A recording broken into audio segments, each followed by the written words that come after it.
Ready? Play. My name is Clara Towson, and I'm a friend of the show. Boom. I am Francisca George, and I'm a friend of the show. Perfect. Hi, my name is Susan Leymans, and I'm a friend of the show. Boom. Yeah. My name is Zainab Summers, and I'm a friend of the show. Boom. Hey guys, my name is Sasha Vickery, and I'm a friend of the show. Boom. Hi, my name is Lloyd Harris, and I'm a friend of the show. Perfect. Hi, my name is Jasmine Paolini, and I'm a friend of the show. Wow, Jasmine, you got it in one time.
We are ready.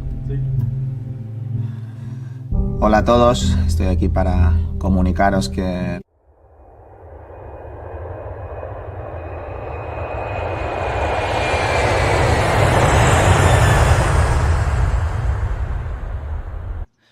My name is Clara Towson, and I'm a friend of the show.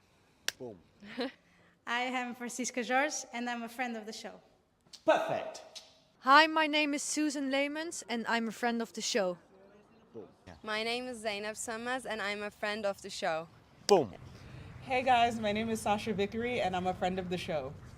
Boom. Hi, my name is Lloyd Harris, and I'm a friend of the show. Perfect. Hi, my name is Jasmine Paolini, and I'm a friend of the show. Wow, Jasmine, you got it in one time. Hi, my name is Jan Faria, and I'm a friend of the show. Boom. Yes. Take one. Well done. Ready? Play.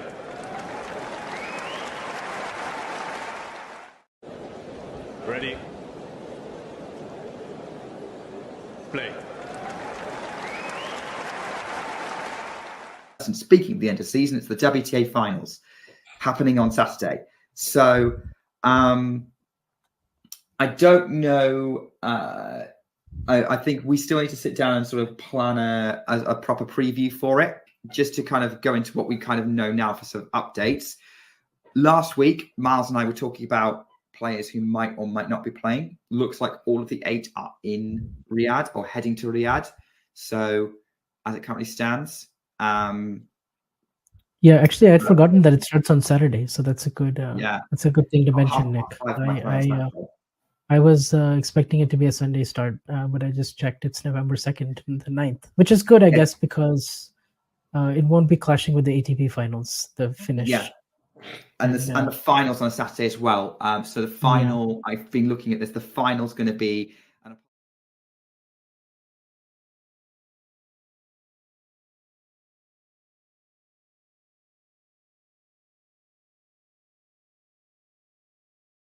So yeah, Saturday to Saturday run, which is great because you're right, doesn't clash with the ATP Finals. Does clash a little bit with the end of the Paris Masters, which is happening this week on the ATP side. We were talking about this last week with like who might or might not be playing, whether Rybakina is going to play, whether Krejcikov is going to play.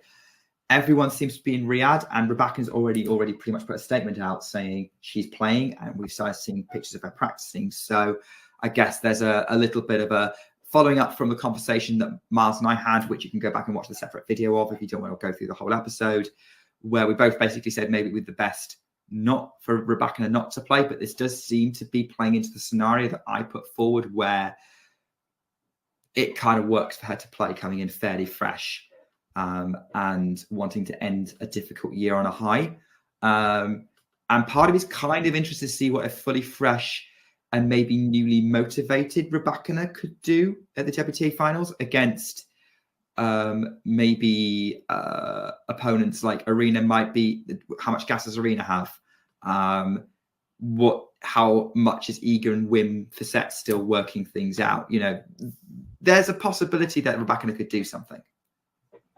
Yeah, I'm definitely not ruling it out, but it's just nice to see her like back in the whole field with mixing it with these top players, because she does provide that really nice contrast. And obviously when she's playing the sort of tennis that she was in the first 3 or 4 months of the year, then she's like a real factor at every big tournament. So yeah, it'd be nice. And also like she's now split ways with Bukov, and like that's gone a different direction, and like hopefully she's just much more happier on court, because she wasn't happy for many months and going through quite a lot off the court.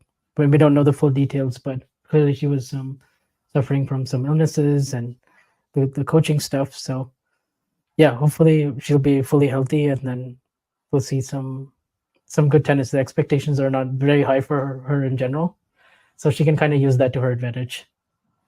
Yeah. I think she might definitely want to get back into the top 4, because she doesn't want to risk of playing Iga or Arena in a quarters of Australia instead of the semis. I think that would be the preferable option for her. And the WTA Finals is certainly giving her a good opportunity to rack up some points. If you enjoyed this video, make sure you hit that like button. Don't forget to subscribe and click that notification bell so you don't miss out on all things tennis.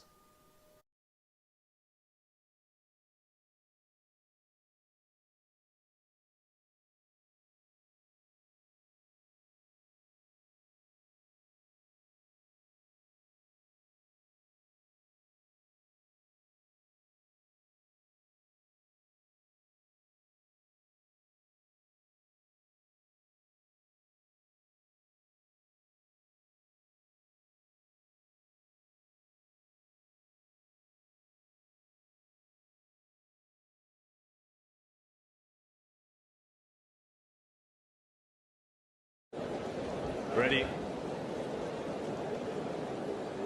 Play. You join us here for the Seville ATP Challenger. Rock up a day to serve. What's he gonna serve up? Some tapas? A good first serve. Gives him a 40-love lead. This all Spanish affair against Cabellas Baena. Not known for his big serving, but that was decent. That was not. Let the tennis do the talking.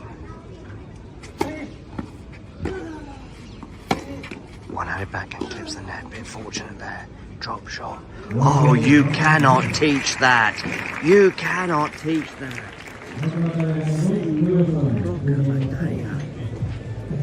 Takes a 2-1 lead. If you enjoyed this video, make sure you hit that like button. Don't forget to subscribe and click that notification bell so you don't miss out on all things.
Play.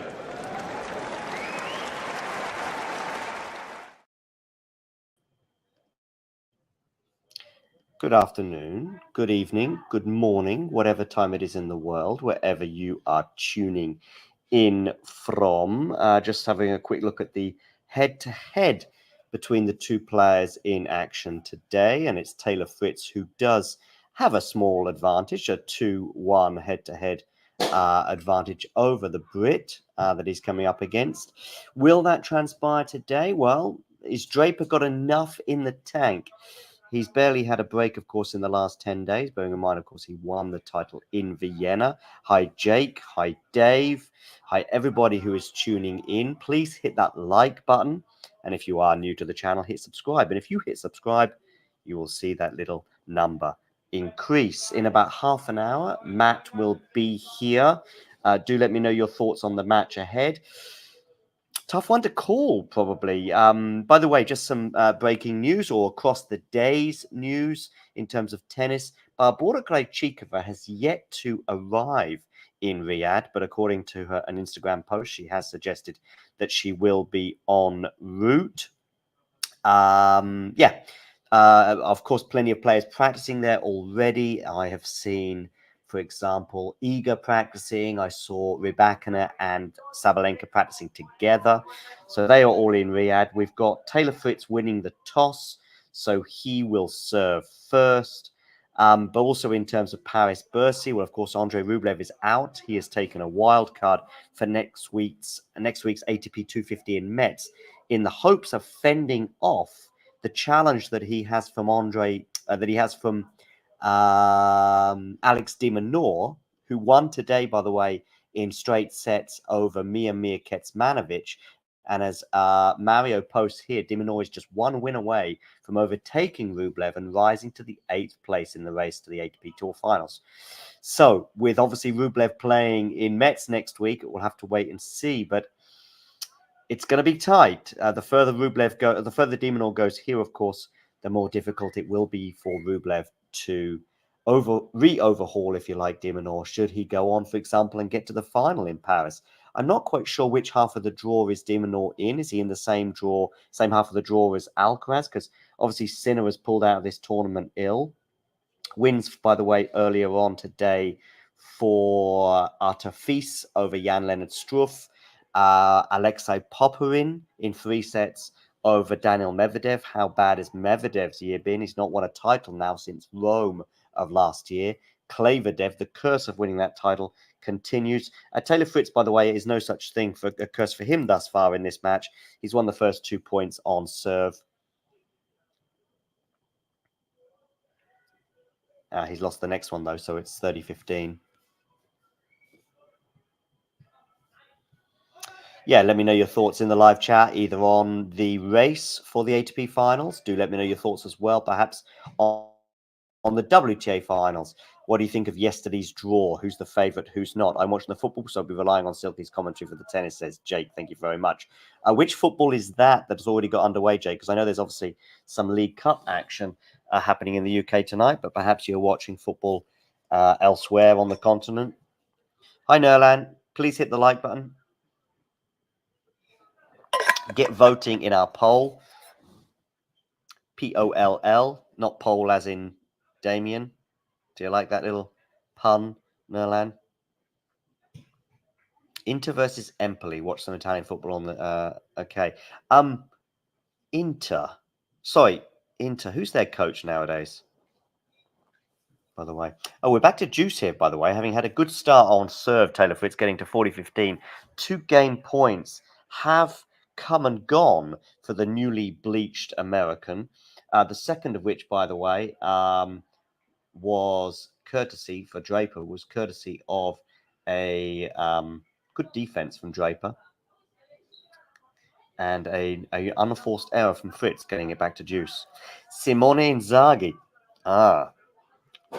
Now, is that the same Inzaghi who Alex Ferguson said was born offside? That might have been a different one. There was an Inzaghi that played up front for Juventus. I'm not sure if it's him. Yeah. Anyway, back to the match at hand. We do now have a game point for Taylor Fritz. But yeah, Dimonor, I think, is working his way back. Yeah, Filippo. Yeah, thank you, Jake. There is, yeah, Dimonor. I thought he had a quietly impressive week in Vienna last week.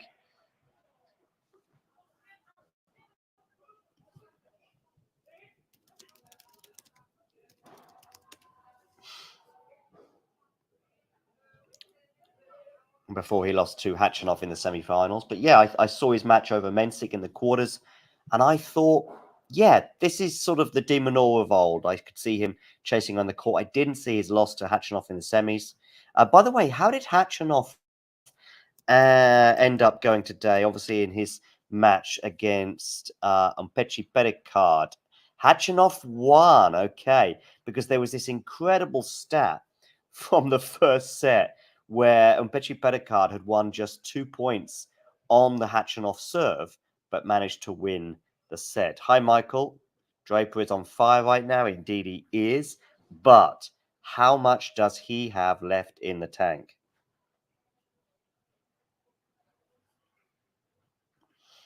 Who played extremely well, Hachanov or Draper?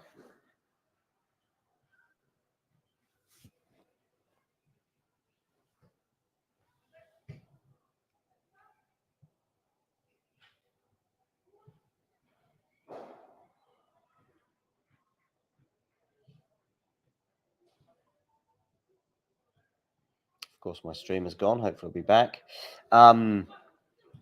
Yeah, let me know your thoughts on that match earlier. Karen, okay, yeah. Karen played really well, says Michael. Michael, can you please hit that like button, by the way? How many likes have we got so far? I want to get to 10 likes as soon as possible. So, yeah, Dimonor winning in straight sets. Him and Rublev. Let me know in the live chat. Who do you think will make the ATP Tour Finals? I think Dimonor, if he makes the finals, having missed a chunk of the season between Wimbledon and the US Open, and really even some bits post US Open, and even had to withdraw from the Wimbledon, and of course was a patch on himself at the US Open before he lost to the man in action today against Taylor Fritz, Jack Draper. But he was a pale of himself in that particular encounter.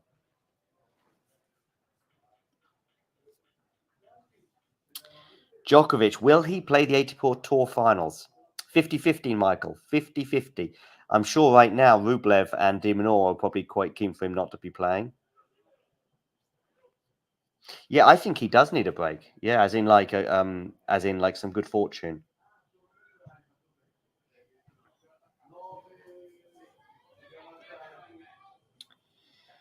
Also, in terms of Taylor Fritz, he has confirmed, along with Francis Tiafoe, that he'll be playing the Dallas Open in 2025. Barbora Krejcikova is still not yet in Riyadh. It's a fairly tentative warm-up there. Be interesting to see if she does withdraw at the last minute. The head-to-head, by the way, between Fritz and Draper, as I was saying earlier, 2-1 in favor of the American. Those 3 matches, the most recent which came on clay. Clay Law, as he was nicknamed earlier on this year, and I think Taylor quite liked that. So Jack actually won the first encounter between the two at Queen's in 2022, before 2 events on clay, both going the way of Fritz, albeit both of those matches in 3 sets. First time playing on hard, and certainly first time on indoor hard. Indoor hard, I'm not sure if either that favors any more than the other. I think they both probably quite like it, and I would suggest that neither really likes clay, although maybe Fritz's experience on clay is slightly better. It's a lovely forehand winner there from Jack, by the way. Bringing up love 15.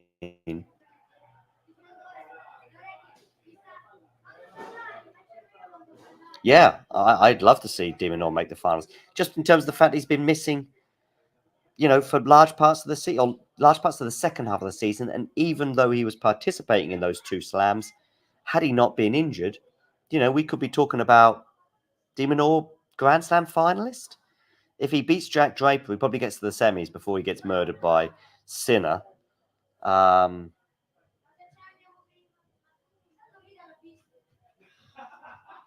Yeah.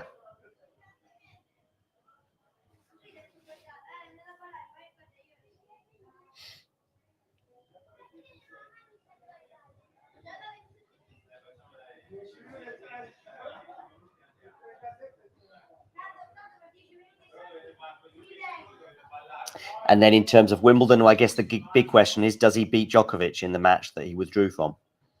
Anyway, love 30 now on the Fritz serve, although he does get it back to 15-30.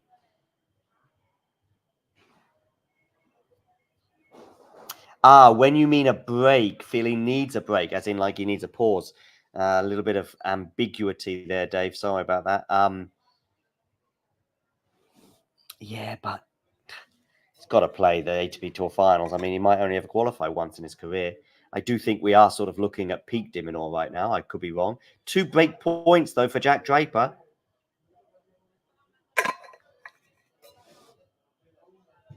Michael loves his comparisons to the 80s.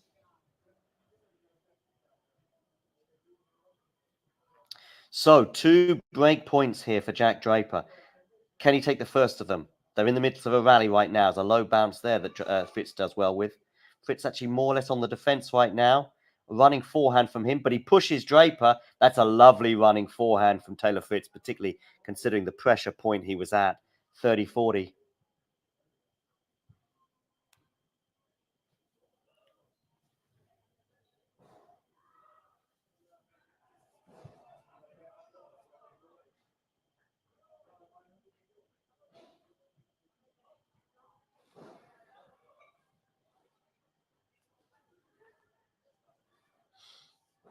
Novak in 2024 is like Navratilova in 88 when she didn't win a major with Graf and Sars taking over. Navratilova went over. Yeah, but she didn't win the gold medal that year, though, unlike Novak did this year. Anyway, 30-40. Backhand return from the left-hander, Jack Draper. Good depth there. Oh, it's a net cord. It's going to land in. Draper, can he take advantage of the slow pace on the ball? No, they're back at neutral. In fact, if anything, Taylor Fritz is on top of the rally right now, moving his opponent around. Having a bend down for that one, though. Good depth there from Jack. Taking the ball early as well. This is a seesaw rally, this one. And the short ball, but there's another net cord for Taylor Fritz. And it's a forehand winner from Jack Draper. And the Brit breaks. 2-1, he leads. If Draper is to run out of steam, and I think it might well happen at some point during this Paris-Bercy tournament, but will it happen today? Well, he's got the early break, leads 2-1. We'll take a short break, and then we'll be back. Thanks for tuning into this watch-along. While there's a break in play, here's a reminder to hit the like button, subscribe, and click that notification bell. Your support helps to keep the channel going.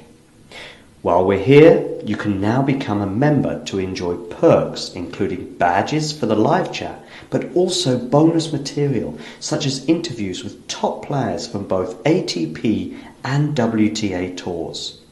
The membership link is pinned in the live chat. You can also follow us on Twitter, Facebook, and Instagram. So whether it be serves or volleys, forehands or backhands, serve bots or drop shots, we've got you covered, whether that be via our website, talking-tennis.com, where you can read features and interviews from our top writers. Or if you prefer us in audio form, you can subscribe to our podcast on Apple, Amazon, or Spotify, or wherever you get your podcasts from. Remember, we offer you wall-to-wall coverage via our regular watch-alongs, magazine shows such as Nick's WTA Weekly or Damien and Mario's ATP version. Plus, we deliver top content from people on the ground, actually at the tournaments, so you get even nearer to the action. So, what are you waiting for? Hit that subscribe button so you don't miss out on all things tennis. One way or another. Very good, Jake. I like it. I like it. Took me a few seconds to get the pun, but I like it.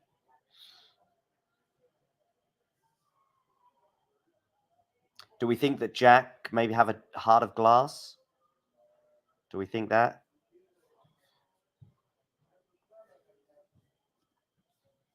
Anyway, no more Blondie songs for now. So, 2-1 Draper leads, serving here on court 1, because I think on the center court is Griekspoor against Zverev, although I would argue this is the bigger clash. Very good, Jake. I'm glad you like my little pun as well. We can play that game.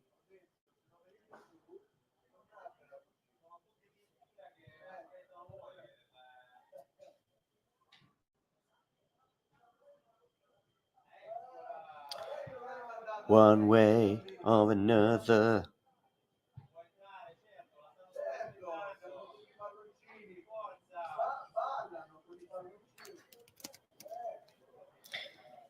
What do we think about some of the results from today? Bublik losing in straight sets to Holger Rune.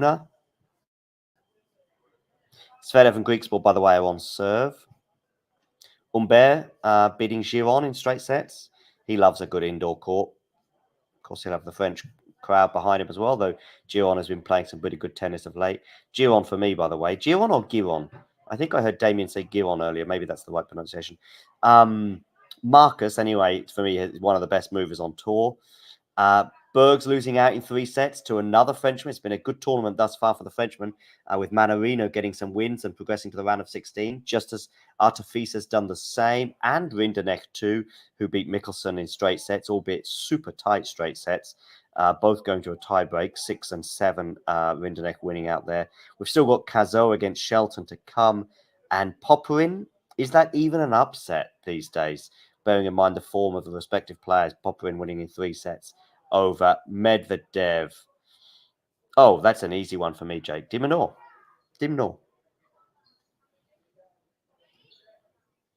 We've had Rublev at, what is it now? Maybe 4 ATP finals in a row? 2020 to 2023, I would say. Has he made a semi-finals? No. I would imagine he's won maybe 4 matches or less across those 4 matches or fewer. Jack Draper, by the way, holds.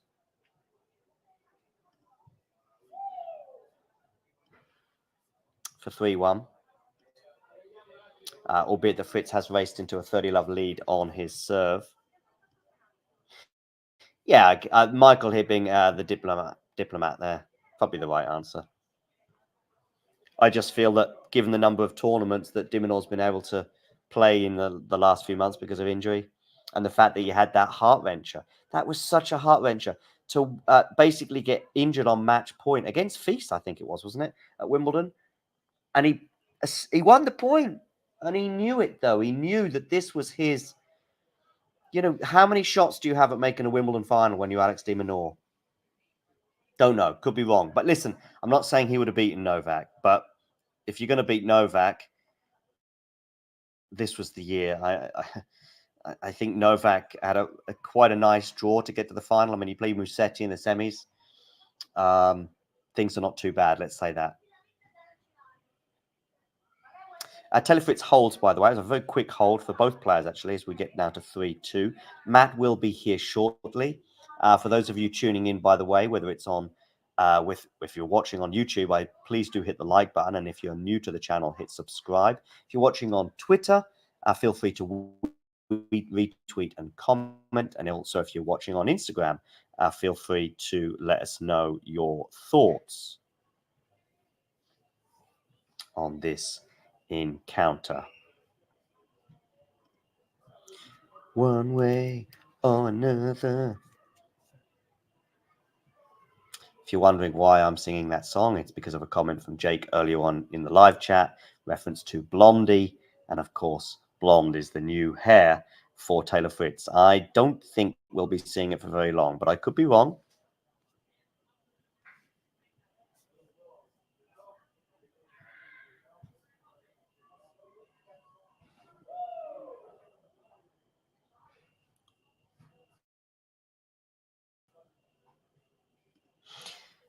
Who do we think will make the ATP Tour Finals, though?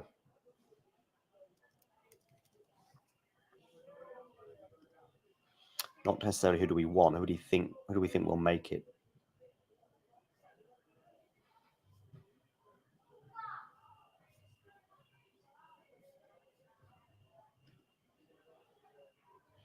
Yes, so matches from today. Rune beating Bublik 6-4, 6-2. A couple of underarm serves as only Bublik can. De Minaur beating Kecmanovic 6-4, 7-6.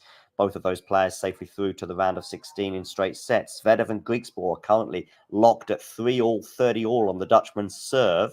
So a little sniff perhaps here for Alexander to get and break. Is Zverev the favourite for the tournament right now? Is the second favourite? I mean, it's probably between him and Carlos for the favourite tag. Under normal circumstances, you might suggest that Carlos should be the favourite, but indoor hard, question mark. And if you're wondering where Jannik Sinner is, he's pulled out ill. So we won't be seeing him before the ATP Tour Finals, which gets underway on Sunday, I believe.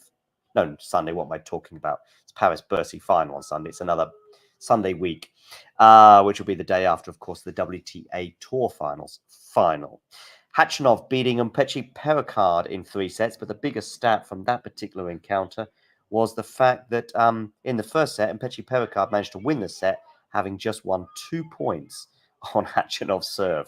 Nevertheless, Khachanov became the first player to break Umpechi Pericard in about 67 years, since I think long before the Beatles split up, and maybe the dinosaurs were still around the last time the Frenchman lost his serve, and it was enough to help Khachanov go on to win the match in 3 sets. Humbert winning in straight sets, 6-3, 6-2 over Marcus Giron. Marcus Giron or Marcus Giron? Let me know in the live chat what you think on that pronunciation. Dimitrov, by the way, started the day off in spectacular fashion, winning in 3 sets over Thomas Echeverry. So Dimitrov is through to the last 16.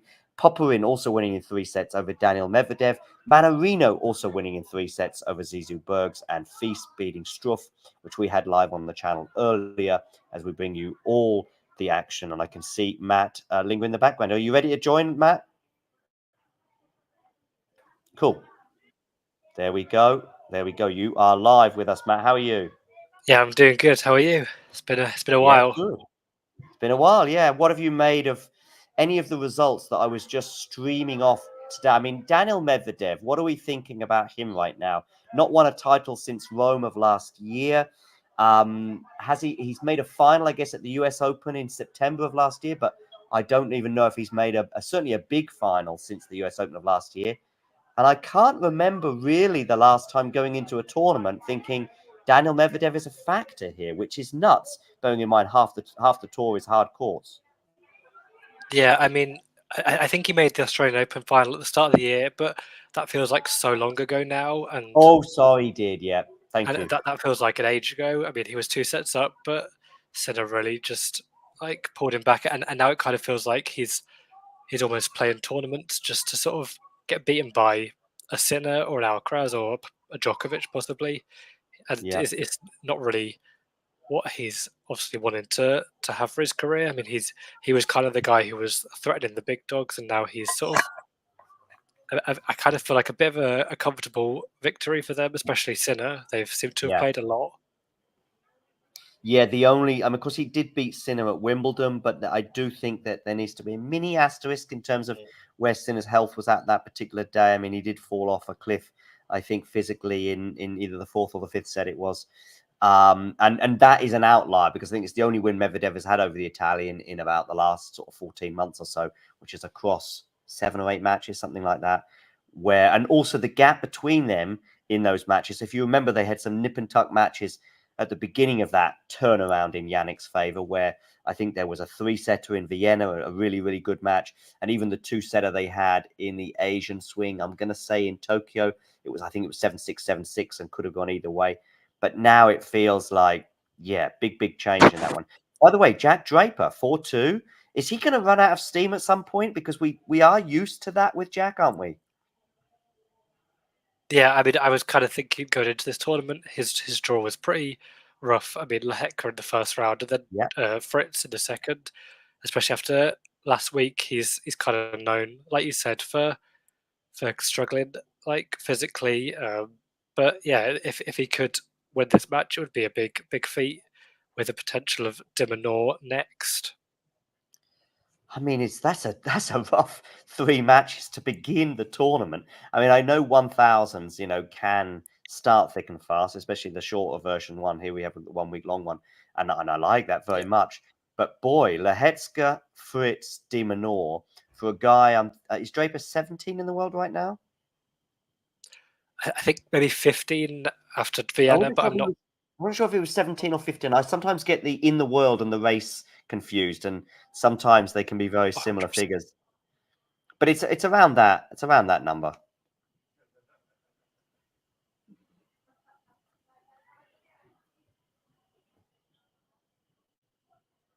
Is Carlos Alcaraz 5-0 on indoor hards this year? I don't know if that is the case, Michael. That's not too bad. What were his 5 matches on indoor hard then, Michael? I think Matt has frozen. I think I'm still here. Draper's still up a break, by the way, 4-3.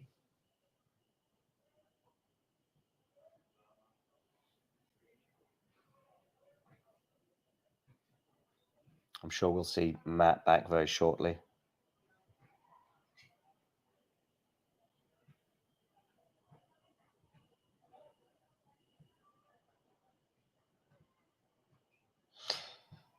It's good that Jack has fans in the States with all of this running out of gas. Chitter chatter. Draper has this no problem, you think, Dave? Yeah, I don't know about no problem. I can see it going 3.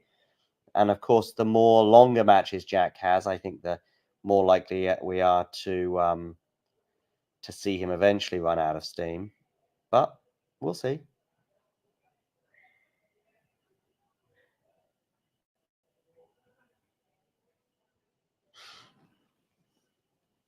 On the changeover right now, Humbert, the indoor specialist. Who's winning, by the way, Paris Bercy? Do let me know about those 5 matches from Alcaraz indoors this year. Let me see if I can find those. Did he win a tournament indoors this year? No, he didn't win a tournament indoors. Didn't play Rotterdam. Probably didn't play any of those sort of indoor tournaments between Australia and in Europe, between Australia and just trying to see. You're not in Tokyo's not indoors, is it? I mean, it's an outdoor tournament, albeit there might have been the cover across, or the roof might have been across for some of them, and there might have been an indoor match at Wimbledon that you're including. I don't know how cheeky you are being on this indoor stat, but he's barely played any indoor tournaments, because of course he played the clay swing, didn't he, in South America? Hey, I can see Matt again. He played the clay court swing between Australia and Indian Wells, although I don't think he's going to be doing that again. Yeah, I'm not sure. He's not signed up, and I'm pretty sure he won't be doing those. He might just take a break. I'm talking about Alcaraz here, Matt, while they have the change of ends. Although I can see actually that Draper has now actually already returned to the court. But my stream will be a bit behind yours. So anyway, but I was digressing on Alcaraz. Yeah, I guess he'll probably take between Australia and probably won't play any. Oh no, I think he might have signed up for Rotterdam actually. Yeah, I feel like I saw that. So maybe he's having a change of schedule. Yeah, he might well have signed up for Rotterdam, which is an interesting change up, and might make him feel as though he's got a better chance going into that Sunshine Double, staying on the hard courts, and especially in terms of his health. That might be the main reason. Of course, he got injured, didn't he, in Rio last year in his first round match, and was a big doubt regarding Indian Wells, but did take to the court. Not only that, he, of course, went on to win the tournament. By the way, I've got a question for you here, and it's not tennis related. How's your Wednesday been, Matt? Yeah, they're pretty good. Pretty a chilled one. And now it's nice to spend my evening back on the Talking Tennis stream, and hopefully not to be biased, but you've got to back the Brit a little bit. Yeah, fair enough. Actually, Matt, my mind is also wandering to football right now, and your team, Coventry, of course, was a few millimeters away from basically the final nail in Ten Hag's coffin. As it was, he lasted another 6 months. I guess you're welcome for that, but I don't think that's a good thing, really. But I suppose you did go on to win the tournament. We went on to win the cup, which was a huge moment, and maybe the highlight of his sort of 2.5 year reign. Yes, but of course, my biggest fear in terms of Coventry winning that match is not the fact that United lose it. It is actually more of how the final may have panned out. Maybe you would have beaten Man City, but yeah. I think it could have been a bit of a Watford Man City final situation, unfortunately. What was that, like 8-0, was it, or 8-1 or something? Yeah, it was quite a thrashing, I reckon, and I think it could have been similar.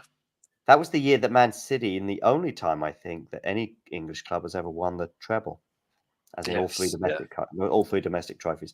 I actually thought that after they won the treble that year, I thought we should just retire the League Cup and just, I would rather have a little bit less football and make that effort. Maybe I don't know. Maybe you've got a different viewpoint, particularly in terms of the finance. Yeah, I mean, I don't know how it's beneficial the League Cup is for lower down league.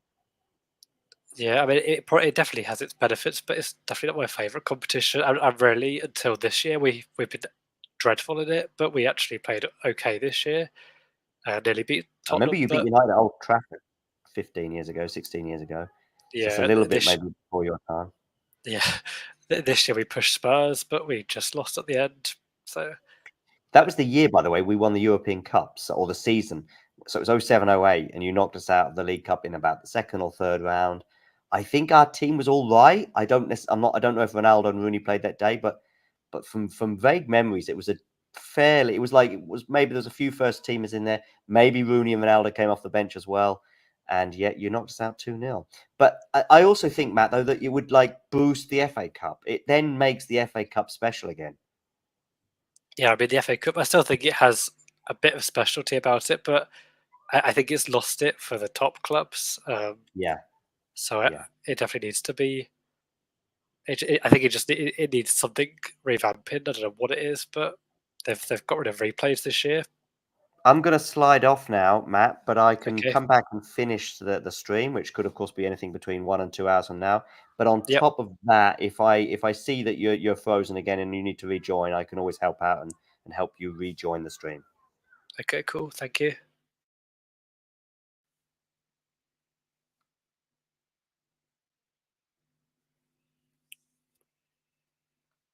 So as John leaves the stream, you're left with me and Draper at 5-4 serving for the first set. I mean, we've spoken about how good a feat this would be for Draper to go from Vienna, biggest title of his career, to beating Yuri Lehecka yesterday, a very good player, young player like Draper, and then to go beat the US Open finalist potentially. Is doing all the right things so far. His service been firing, not necessarily at the ace count, but just seems to be very effective in getting those points. He does lose that point there, so it's 15-all. So this is, I believe, Fritz's first match with the new hair, and the hair's a big statement, so he's kind of got to pull out a big statement in terms of his tennis as well. And I did wonder before the match if obviously Fritz qualified for the ATP finals yesterday. It was confirmed, and whether that would take a bit of the edge out for him, because obviously he doesn't have to win any ranking points now to qualify. Cross court rally here, and Draper does go wide, so it's 15-30. And could this be the break, the chance to break for Fritz that he's wanted to get this set back level? I also found out before this match that this was their fourth meeting, but their first on hard courts. Their previous of one on grass, which Draper won a few years ago, and 2 this year, which have both gone the way of Fritz. Can Fritz muster up 2 break points here? He can. The backhand into the net from Draper. Some errors here from Draper, I think, haven't really seen, and whether, Dave said in the chat he does look a little bit tight. I don't know if the moments get into a little bit. It's quite a intense court. This one, it's not the main court at the Paris Masters, but so it's quite a compact feel, and maybe it's when you're feeling it, it's even more intense than on other courts that are a bit more open. He does get the first serve in, backhand going down the middle. They're both playing down the middle. Seems quite safe at the moment. Forehand down the line. Yeah, they both keep playing down the middle at the moment. Who's going to make the error or the move? And it's Draper goes for the move, but he hits it into the net, and Fritz gets things back level. So Draper had the chance to serve for the set there, but didn't go his way. But will he be able to retaliate? He's got the chance straight away, as Fritz will be right on his own serve.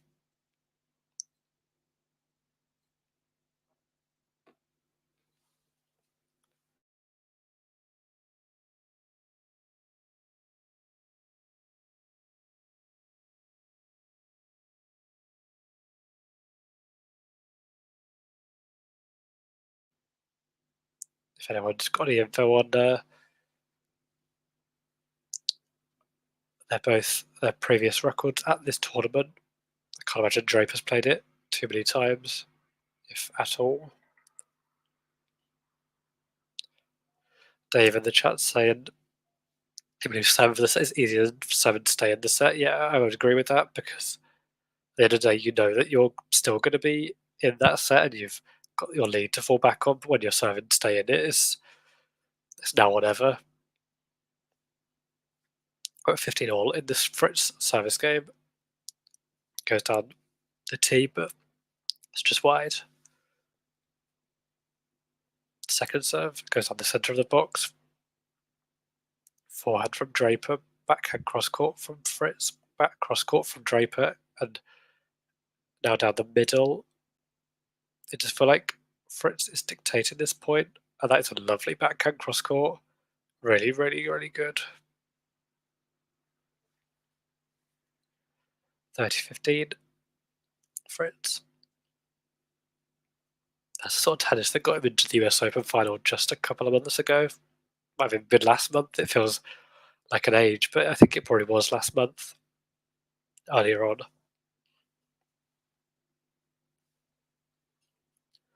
Second serve here for Fritz. Oh, and it's a double fault from the American, and all that good work on that last point has been undone, and we're at 30 all. Big moment here in this game.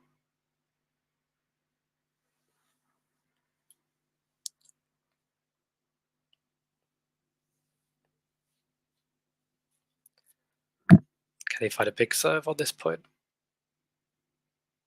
First serve into the net. Will he double fault again, or will he get this?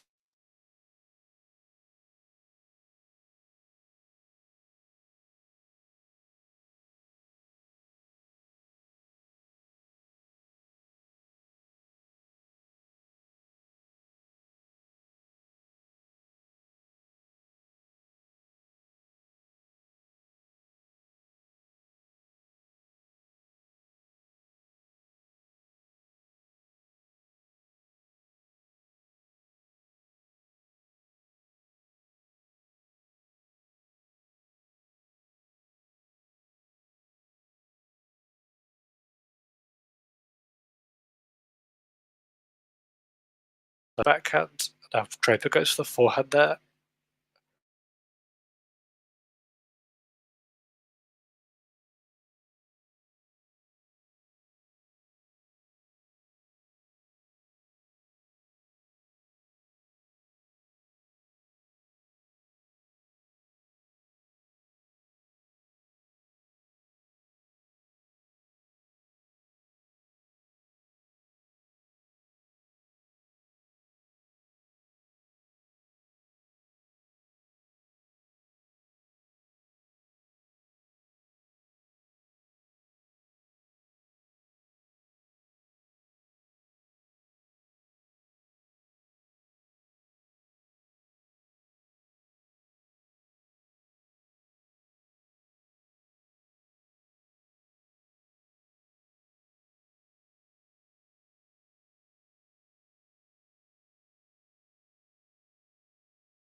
Sorry.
Right, I believe I am back on, finally, and a decent point because it is set point to Jack Draper. Hopefully I can stay connected for this crucial moment of this first set. Draper obviously having served for the set earlier on and not being able to do that, so can he now take his chances? With big serve, big forehand, but Fritz is still in the rally. Down the line from Draper, but it goes long, so we're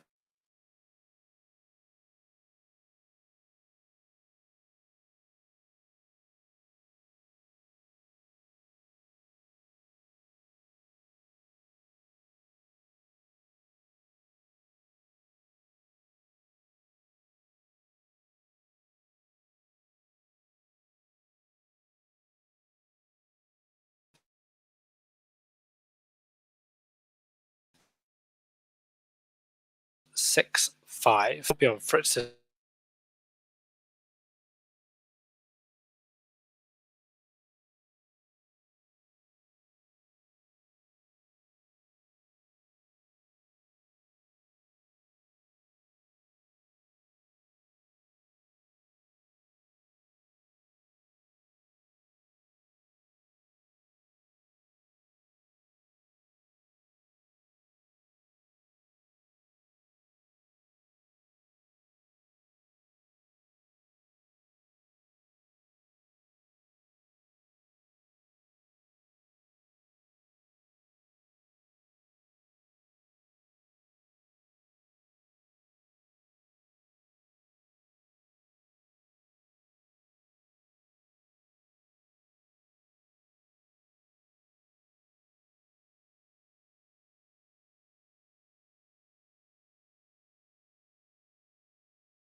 Yes, I'm back again. Sorry about this. It's been a bad night, connection issues.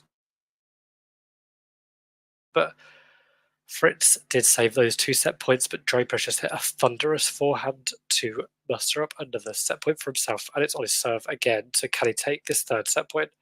First serve, it's out. I think it was pretty close, but he's going to have to serve again.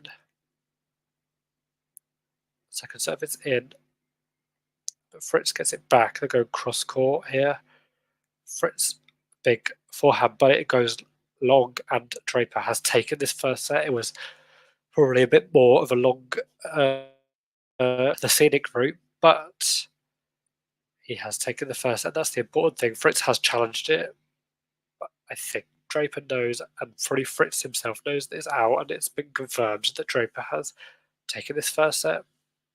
So yeah, another great set there from Draper. Really, I think just showcasing who he is as a player now. Like, he really could have easily lost that set after being broken when he was serving for the set, having those 2 set points and not taking them, and he really could have gone off the boil, but he stayed strong and managed to convert eventually. So hopefully I can stay on connection and we can watch another really good second set. Do people in the chat think this is going to be a straight sets victory for Draper, or do people think it's going 3? Me personally, I can't see Fritz just going off the boil. I think he's too good of a player, but it's whether Draper can keep momentum up and use this first set and his recent form to take him over the line. I previously mentioned this is their first meeting on a hard court. The 3 previous, 2 had been on clay this year and 1 on grass a couple of years ago.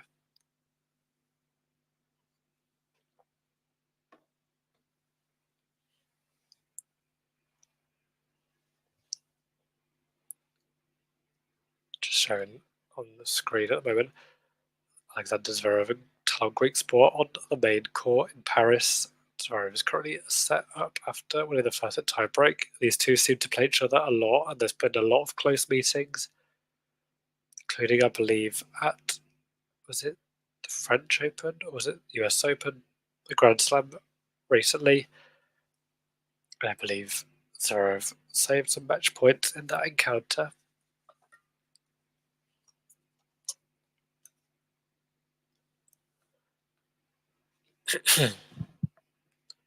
Just waiting for the second set in this match to get underway.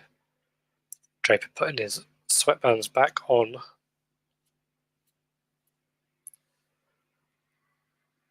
He'll be serving as well to get the second set underway. I know he wanted to carry on like he did at that first. I mean, he served 3 aces, but it felt like his serve was much more effective than just those 3 aces. And he broke that once when he was serving for the set, but I think you can put some of that down to perhaps nerves and the moment of the match rather than his actual serving capabilities. Draper to get the second set underway.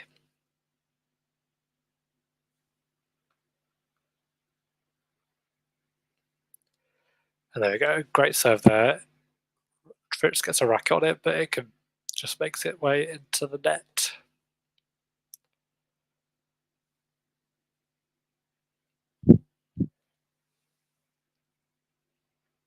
So out wide, but just out. The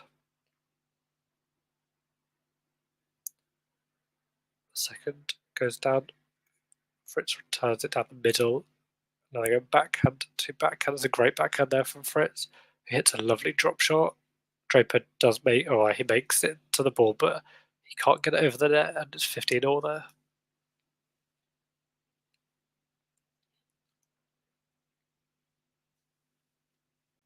I can see there's over 300 of you watching on our various platforms, so if you haven't already subscribed, followed, what have you, then please could you do that? It really helps and helps us make more content like this, and usually with a lot better connection. It's a great serve and drive volley there from Draper.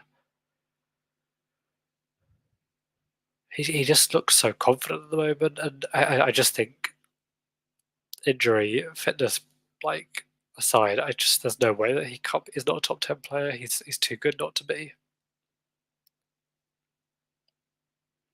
I mean, he still has a very, very, very, very outside chance of making the finals. I think that'll be a step too much, but just even being in consideration for that shows how well he's played this year, even with his various injury and health struggles. However, that is a great forehand down the line from Fritz, a player who already has qualified for the finals this year.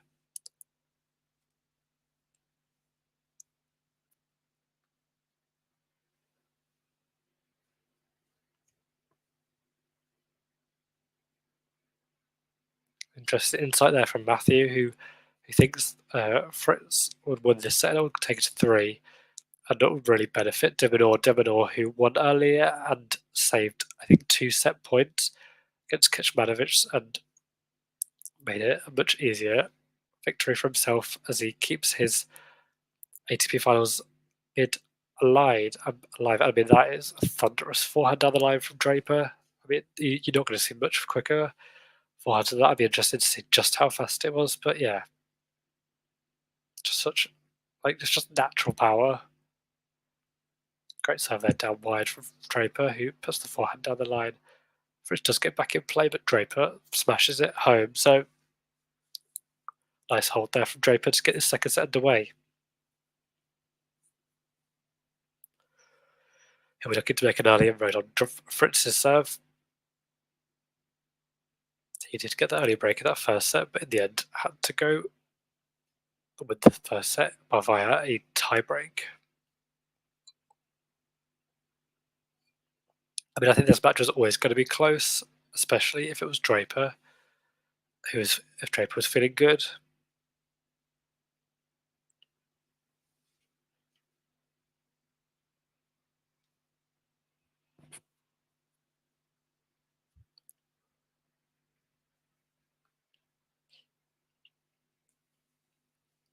Fritz also serving pretty well, and that was a nice 1-2 from the American.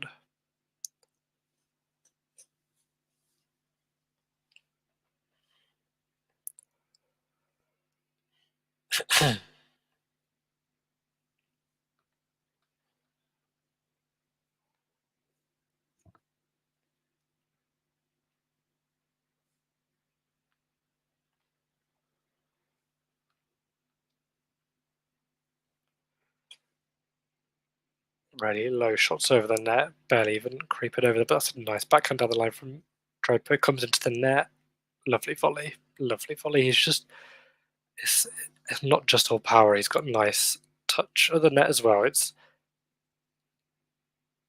really like great to see a young British player just showing so much talent.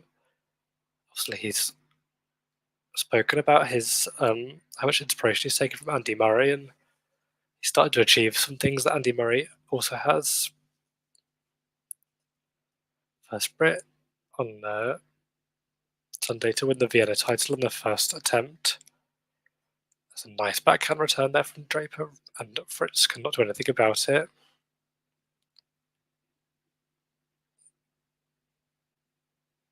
Jake is switching the tennis for the football.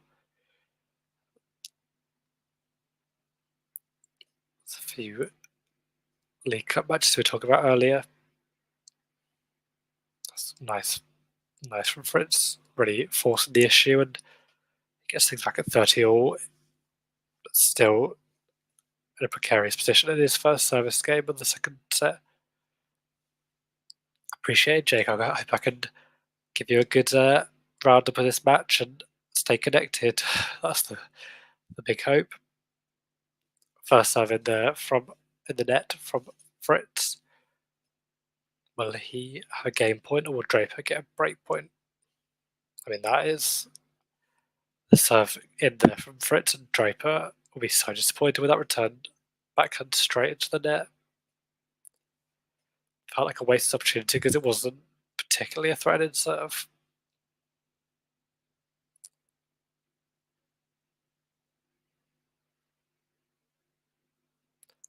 Serve wide there.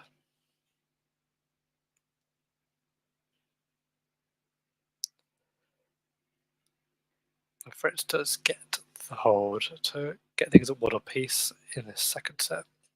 Draper taking the first.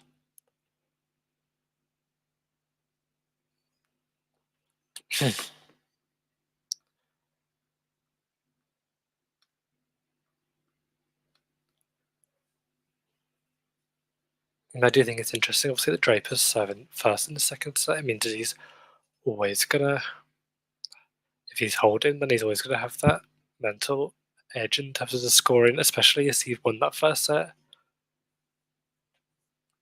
But he's got to keep himself ahead to do that. Second serve in there from Draper, who now it's going to the net for a drop shot. It's not the best drop shot. Fritz returns with the drop shot of his own and puts the volley away. So maybe Fritz trying to do some damage on Draper's serve. Nice reach there from Fritz to get this opening point of Draper's second service game in the second set. You can see there were 11,328 subscribers. Can we get it to 11,330? Or even 335? If you're watching and you haven't subscribed, then please do so.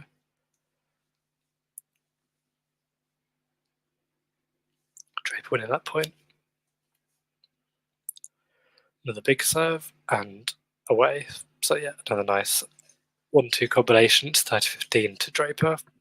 I just think when that serve, the first serve is in, 9 times out of 10, Draper's winning the point. And probably the same for Fritz. I would say Draper's, especially on the indoor hard courts, is such a damage, and I think this portion of the season really should favour players like Draper. Ace there, ace number 5 there for Draper. 40-15.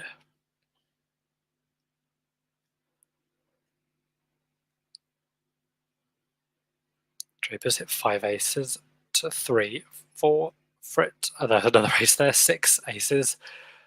Just, I think he hit 2 or 3 in that game, 2 back-to-back at least.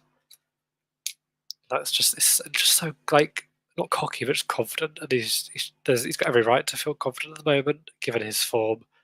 Winning Vienna last week, beats a really high-quality opponent, and he's already beat Yuri Lehecka this week. He's currently beaten the 5th seed Taylor Fritz, and it just feels like 2024 has been a great year for Draper, but 2025 could be even better. You've got to feel that top 10 is going to be an aim for him, making him qualify for the finals. It's got to be an aim for him. He's had a big Grand Slam run this year at the US Open. Could he do better? I think a lot of people, especially after he beat Alcaraz at Queens, had big hopes from it Wimbledon, and maybe that played into his mind. He lost to Cameron Norrie, I believe, in the second round, so maybe Wimbledon will be a bigger goal of his this year. But, you know, when there's pressure on Brits and Wimbledon, it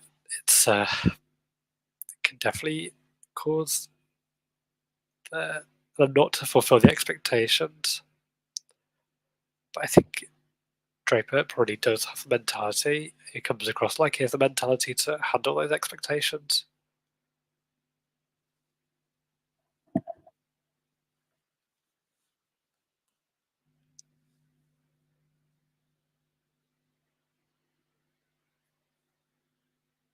Winner of this match will play Alex de Minaur, who's really looking to win a few more matches this week to get himself into those top 8 places for the ATP Finals. It'll be nice to see Alex de Minaur get into those places, because I think he probably would be there had he not had the injury. So,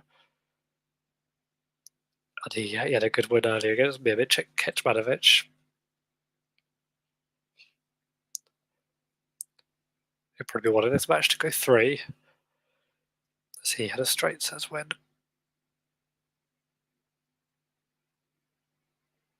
Fritz hit the backhand just over the net there. Gonna go cross court. Draper goes for the down the line forehand, but it goes long. I like what he was trying to do there, but it just didn't quite come off. But it does feel like Draper is probably forcing the issue more than Fritz at the moment. Just goes long there, wide. My bad, wide from Fritz. Second serve in.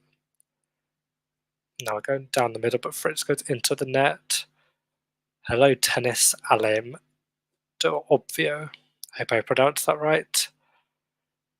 Thanks for joining us. If you're not already subscribed, could you please do so and catch plenty of great content with the team at Talking Tennis.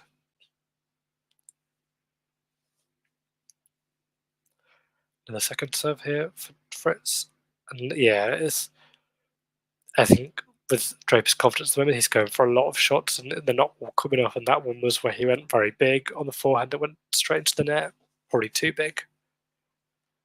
Maybe he needs to think about percentages, but I can understand why he's going for those big shots, because he's got them in his locker. That's a big serve there from Fritz, and Draper cannot get it back in play. So 40-15. No break points as of yet in this second set. Ace number...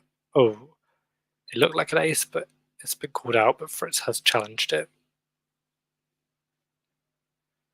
Will it be out? It's kind of surprising at a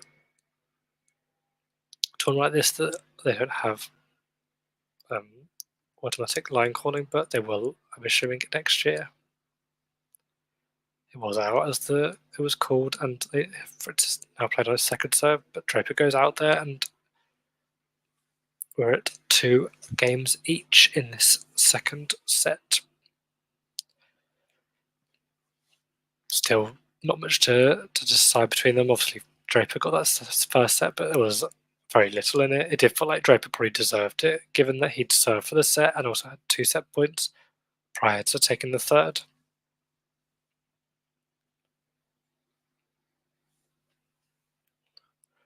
Can he keep his nose in front now when he's serving in this game?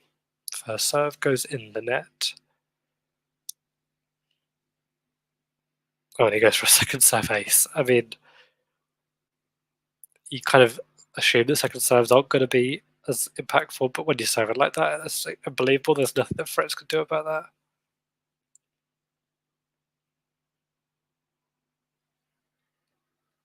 First serve in on that occasion, but Fritz does get it back. Cross court, forehand. Fritz goes more down the middle there. Again, switches to the backhand. Fritz Draper just hitting these forehands back to his opponent. That was a good. Oh, I think Fritz has gone long there. I thought it was a nice deep forehand, but it did go long, I believe.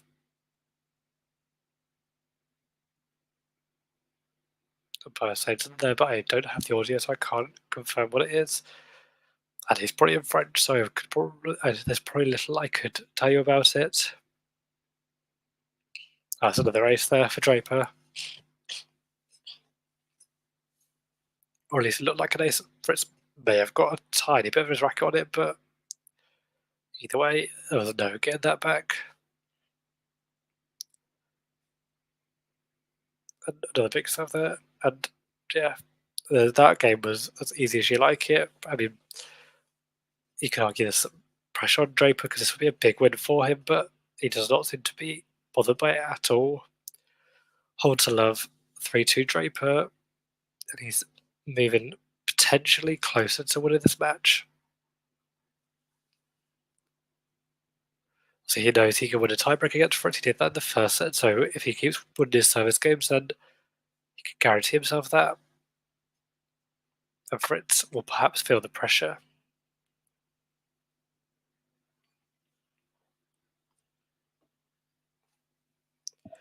I did also mention yesterday it was confirmed that Taylor Fritz would be qualifying for the ATP Finals, I think for the second time in his career. And although he's a professional, he'll want to win all the matches. It's a big tournament. There's the incentive of the ranking points seems to, obviously, it's not going to be there as much. And whether he will subconsciously feel that, I don't know. He's not playing like he's not motivated, but it's not a nice match to play against a player in form like Draper.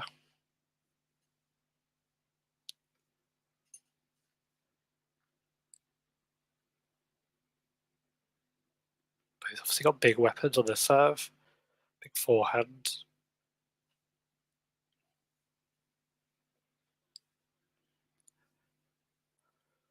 Making their way back out to the court.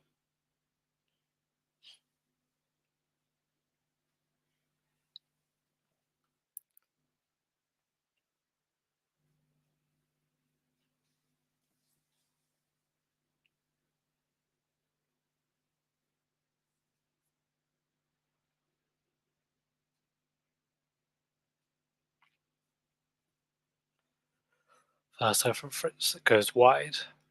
Draper might have a chance on the second. It's a decent serve there, but it goes long on the second shot from Fritz, so it's love 15. And I really think Draper will be sniffing now, especially those second serves. He'll be desperate to capitalise on them. I'd be intrigued at what the percentages are. I can't quite see now, but the next change of ends, I will take a look. And there's another first serve, not going in there for Fritz' second serve. But it was a good second serve, and Draper can't get it back in playing. Slices it long.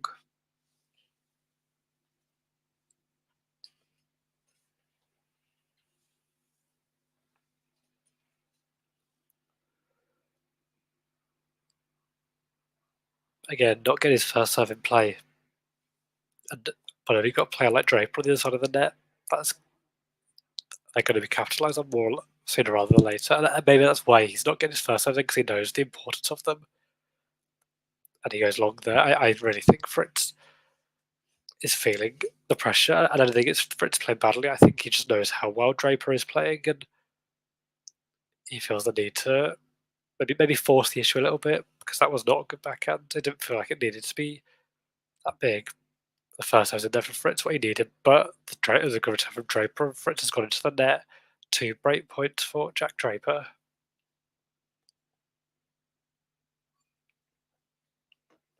We've seen a lot of seeds fall today. Will Fritz be another one? Big seed as well. We saw Medvedev fall earlier. 4th seed. Will the 5th seed go? That's a good first serve from Fritz. Draper just get back in play. But Fritz puts it away as he should have done. He saved one of those break points, but he's still got to save the next. We hope for another great serve like that.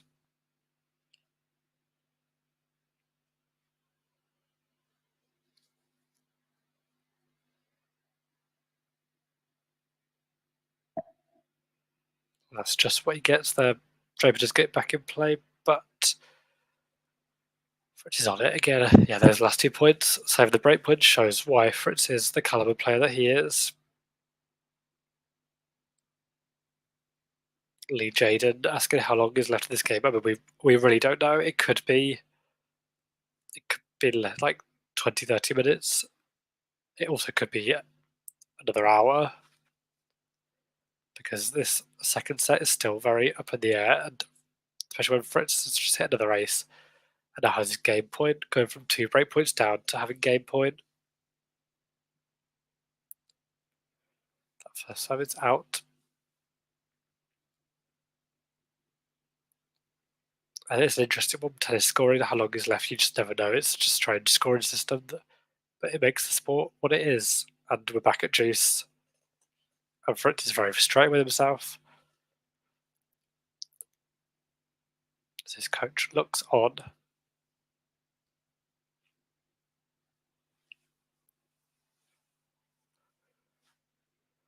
Will he be able to hold this game?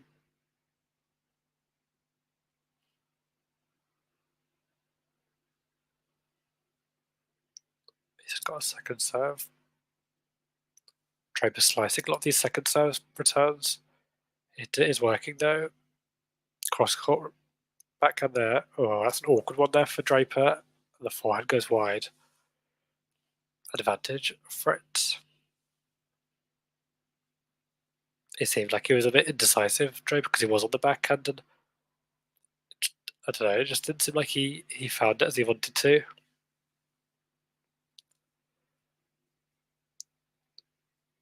Oh, and there's a good return there from Draper. Fritz does not know how to deal with it. It goes long, so we are back at juice, and this game is far from done. It does feel like the first serve is so vital for Fritz. On that occasion, he did get it in. He still lost the point. First serve is another. Draper returns it. Great back. Was it a great backhand or was it wide? It's wide from Fritz. It was close, but it's called wide, and he's not happy with himself, I believe.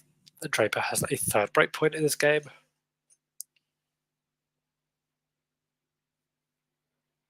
Will he take this 3rd one? He took his 3rd set point in the first set. Will he take his 3rd break point in this game? He's got a chance on a second serve as well. That one goes off the net cord and goes long. He looks hungry for it. Gets it back in play. Down the line. Oh, and he'll be disappointed with that. You can tell his face. Draper. There was a chance there, and he knows it.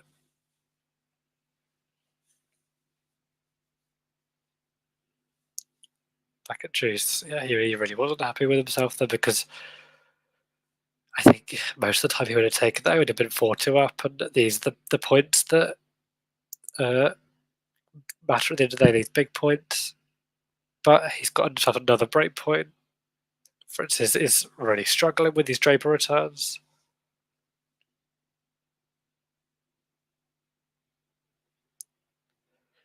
Fourth break point for Draper in this game. Will he finally take it? That's a great serve from Fritz. There's not a lot Draper could do about that. Back to juice.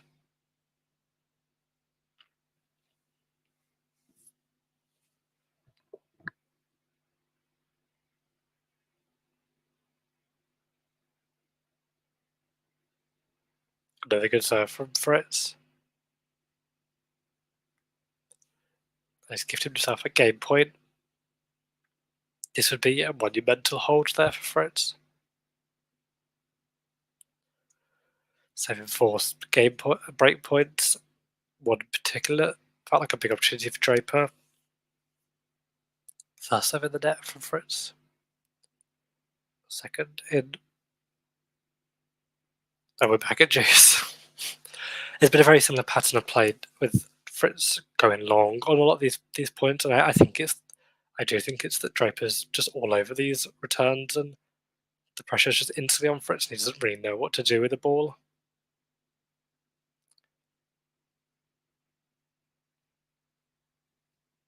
But he does have the serve there that Draper can't return. He has the game point. This has been a very long and back and forth game. And it feels massive for whoever wins it. But yeah, there you go, back to juice, and some lovely down the line backhand from Draper, and we are back at juice for the 400th time, and it really just feels up for grabs this game. And that is the tennis scoring system for you. It could be back at 3-all, or it could be 4-2 Draper. Serve feels big. A second serve here from Fritz. Oh. Draper does not catch that return at all. It goes flying long, the forehand. And it's now Fritz who's getting the game points but not taking them. Will he take this one? Huge serve. This is a chance for Fritz here. Oh, it's volley from Fritz. Oh my god, we're back at juice. Fritz felt on top of that point, but Draper, he came to the net, and Draper hit the backhand right across the court, and Fritz could not get his racket to it. I would say that's definitely a case of well played Draper rather than missed opportunity for Fritz, but it's still going to be very frustrating.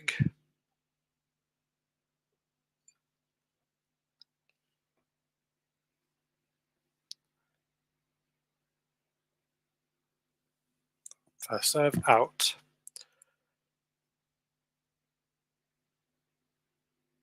Second in, and we're nice forehand from Fritz. Draper just get it back. Now backhand, and it's gone long again from Fritz, and I think this is the 5th break point for Draper in his first after a few game points for Fritz.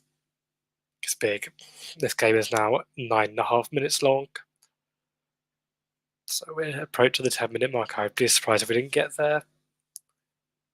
Especially the way this game has been going. I mean, it doesn't feel like it's ever going to end. And that first half is long, so there's a chance for Draper. But we've been here before. Fritz does get the second serve in. Nice forehand there. And Draper goes long. We're back at juice. We're back at juice.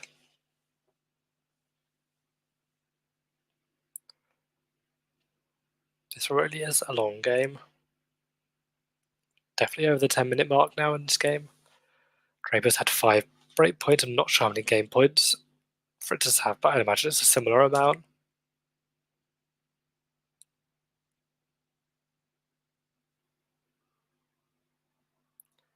Big first serve from Fritz, but Draper does get back in play. Is that long? It's long from Fritz. 6th break point for Jack Draper. It would be very tennis for Draper to break here and then get broken himself. Very tennis, but he's still got to take that first. Let on the first serve, so he can retake it, recompose himself.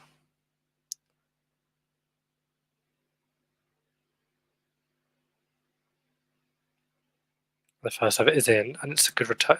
Yeah, one nice 1-2 from Fritz. That's pretty clutch play, and I think a lot of these break points have been well played from Fritz, but there has been one in particular, which maybe Draper's thinking about that he should have taken. But we're at juice once again. juice number 10, it says on my screen. So yeah, honestly, I'd probably guess more than that, but it is juice number 10.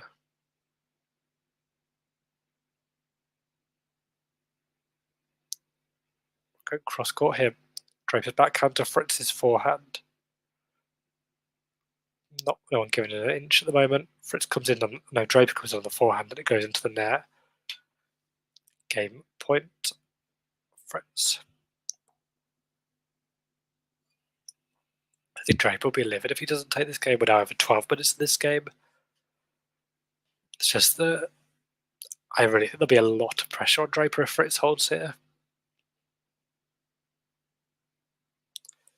First half goes into the net.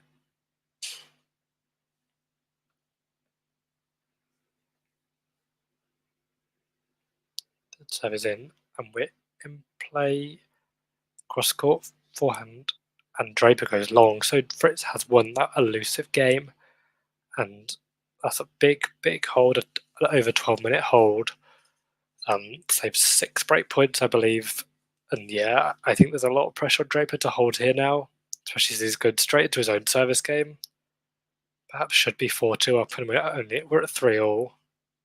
But will he be able to put that pressure away from him? And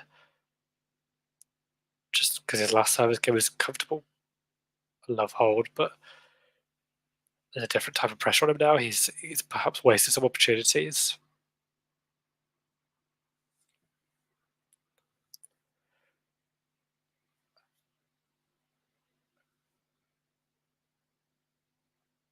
And maybe that pressure is starting to show. That's his first double fault of the match.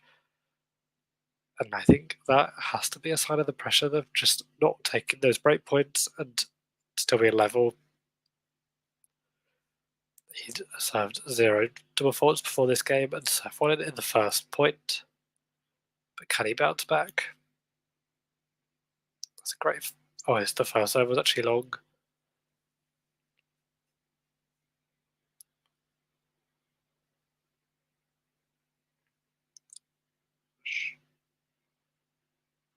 Sure, wow. That's unbelievable. He's literally been serving flawlessly throughout this match. Had 6 break points, didn't take them, and has now served 2 double faults in the first 2 points of this service game. It really just goes to show the momentum switches in tennis there so quickly. And then there's another serve out. Surely he won't serve 3 double faults in a row. Surely. That serve was in, but he's not looking good on serve at the moment, like he has been this whole match, and Fritz is all over this point. He's all over this point, but... Oh. Fritz went down the line, and has he caught the line? I think he's challenged it.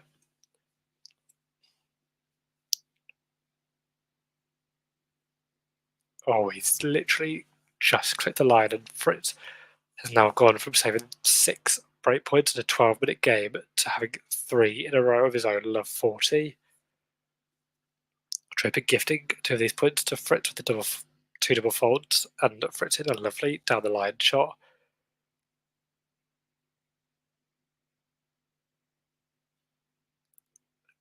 Oh, it's out. It's a horror game from Draper. He's gone from having a flawless love hold service game to having so many opportunities on Fritz's serve, 6 break points, not taking them, to hitting 2 double faults, to get broken to love. I mean, if you can sum tennis up in one game, that would be it. That's crazy. And Fritz is now a breakup, and he looks under pressure. Just showing that Zverev beat Fritz earlier, and I saw that Jake, you commented on Casper Ruud. Of course, not Casper Ruud. Ruud Van Nistelrooy, the Man United caretaker manager. I should have known. Casper Ruud is obviously out of this tournament. It'll be really interesting to see if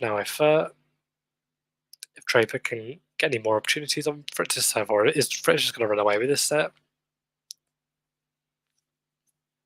It'd be pretty heartbreaking for Draper if he has had those opportunities and is just giving it away now.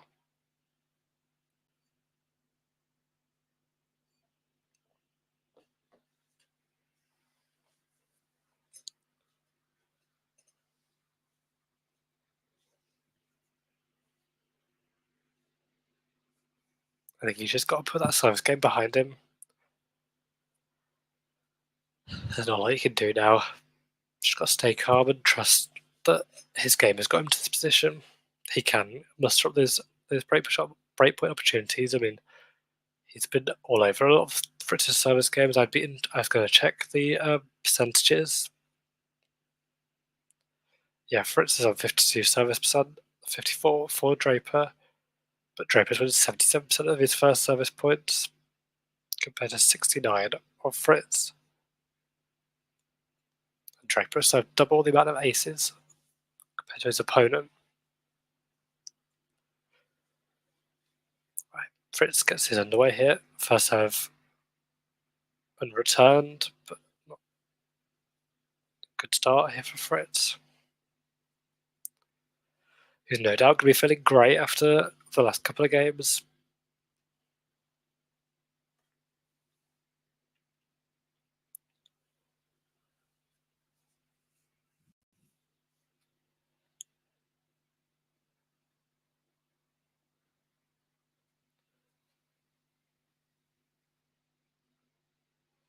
But that's a lovely drop shot for Draper. That is more like it for the Brit. Way more like it.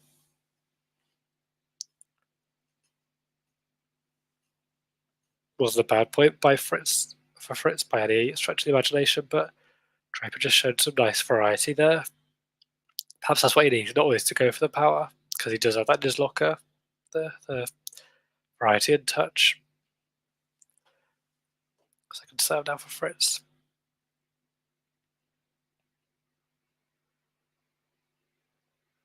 It's just gone long for Draper. I'll be annoyed with that. It was a good serve from Fritz, but still, this you always feel like you should have a chance, especially with Draper's serving, returning ability. 3rd-15 Fritz, 4-3 with a break in this second set. First serve in from Fritz. Lovely backhand, but Draper goes down the line. Fritz is on the run. A lot of power in this lovely forehand there from Draper, Fritz, and Fritz. Yeah, he can't get it back in play. 30-all. Draper's pushing now for this break straight back. He's obviously going to be feeling like he should already be a break up, and he's actually a breakdown.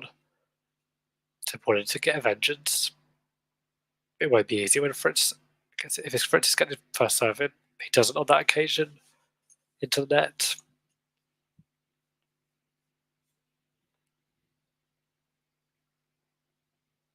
Does the second serve's in. Draper just get back in play, but Fritz is on top. Backhand down the line. Draper gets it back in play. Oh, it's an awkward shot for Fritz there. Oh, Draper, that is not. It was a strange shot selection from Jack Draper there, and he perhaps had the down the line passing opportunity, but he went cross court and it went wide, and yeah, maybe a missed opportunity for Draper, which perhaps has been the talking point over the last 10 minutes. Gives Fritz a chance to go 5-3 up. Already put himself in pole position to take the second set.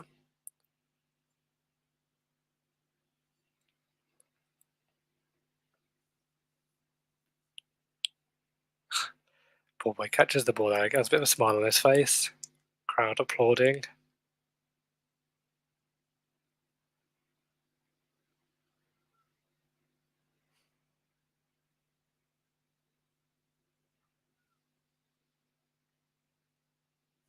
Poor return from Draper, and it is 5-3 Taylor Fritz. He's gone from almost being 4-2 down on a number of occasions to winning 3 games in a row. And now Jack Draper has the pressure of serving to stay in this second set, especially. And there'll be a lot of pressure considering his last service game where he hit 2 double faults and got broken to love.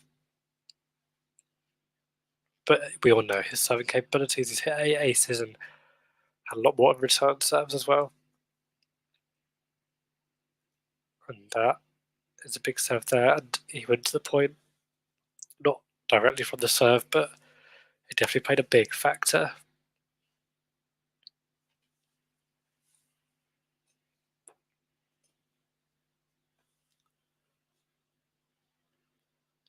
And I think Draper here will just want to make Fritz serve it out, because he's been close on the last couple of Fritz service games, and I think he'll believe in himself that he can muster himself up some more opportunities. I mean, Draper in the first set serve for the set didn't take it until the tiebreak, so he'll know that it's possible. And I'll be feeling confident given his recent performance we've mentioned quite a lot.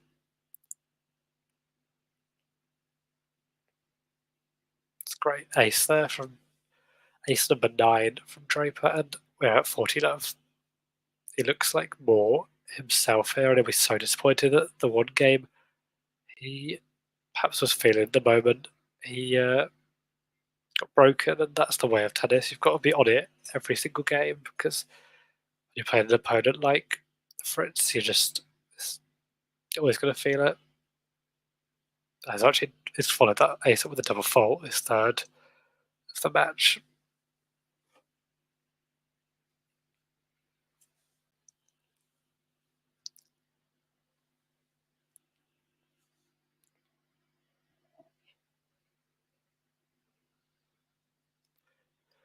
First serve into the net. He's still got to put this game away. He was 40 love up, it's now 40-15. Second serve is in, and Fritz goes straight into the net, so it is 5-4. And Taylor Fritz will need to serve this second set out. Interesting match this. It was always going to be pretty tight given the capabilities. Obviously, Taylor Fritz is 5th seed, US Open finalist, one of the best players in the world. Draper is in fantastic form as of late, and is a nightmare opponent for anyone to play on these indoor hard courts. So it was always going to be pretty tight, I think. First meeting on a hard court. Do we think that Taylor Fritz is gonna serve this out, or do we think that Draper is going to get that elusive break that he's been trying to get in the second set, but not had the opportunity to, or not converted the opportunities to? I personally think Taylor Fritz is going to serve this out.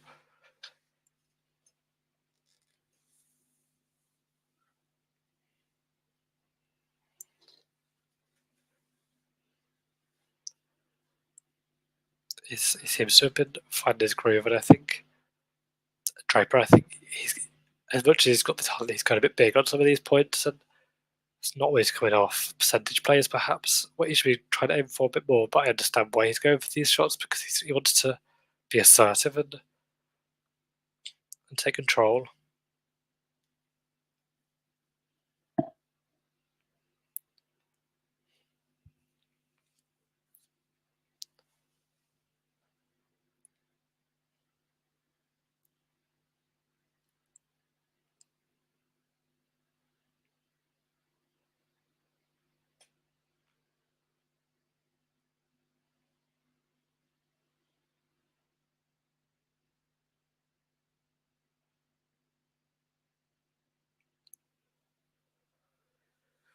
First serve is long from Fritz.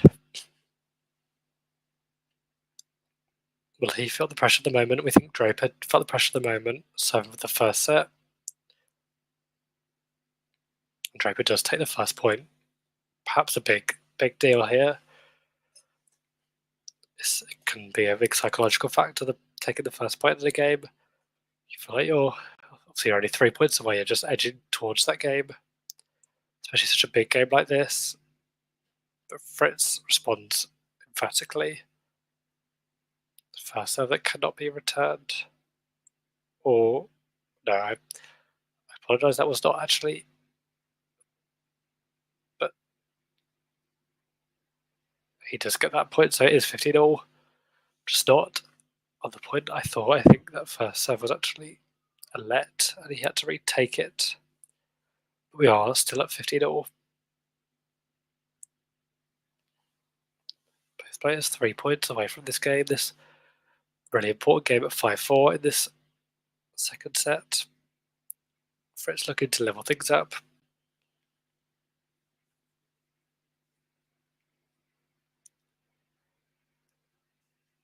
Draper goes ahead again in this game, 15-30. Really having an impactful return, and Fritz got into the net. Before he was going long of the court, but now he seems to be finding the net a lot more.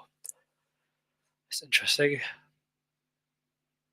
He responded with another fantastic serve down the tee, so we're at 30-all. And this, it doesn't get much bigger than this. Will it be set point to Fritz or break point for Draper?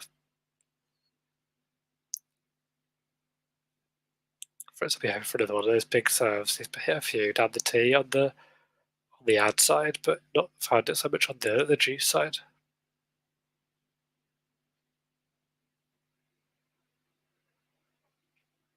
It goes wide there. Perhaps a return opportunity here for Draper.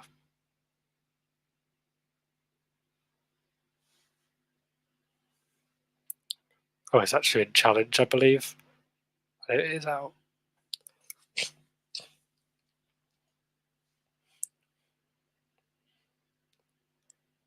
We're into this rally. Who will take the initiative? Fritz going with his forehand. Draper then lovely backhand cross court, but Fritz does get it back in play, and this rally feels kind of back on track for Fritz. Oh, well, it's a poor forehand from Draper into the net, and he seemed to have the advantage in that rally, but Fritz clawed it back, and he'll be grateful that Draper hit into the net, and he's got himself his first set point in the set to level things up and force a decider in the second round of the Paris Masters. So first serve is in.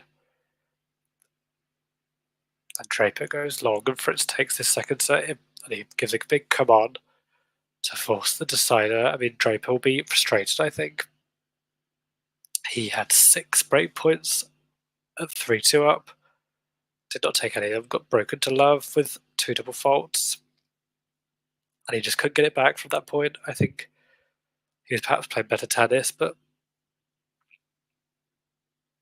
Fritz is just too solid on serve. No, Toby, we're now into a third set, so we've got another set to play. How long that set will be, who knows? It's been pretty close so far.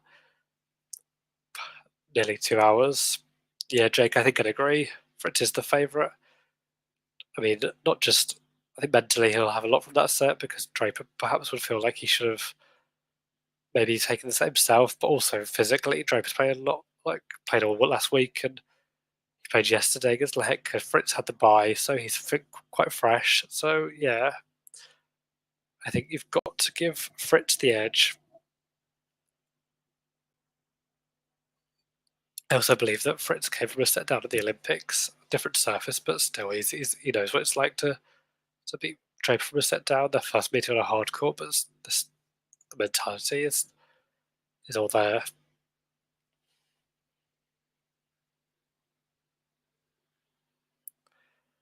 So Jake has said Fritz. What does everyone else think? Do we think Fritz or Draper to take this third set?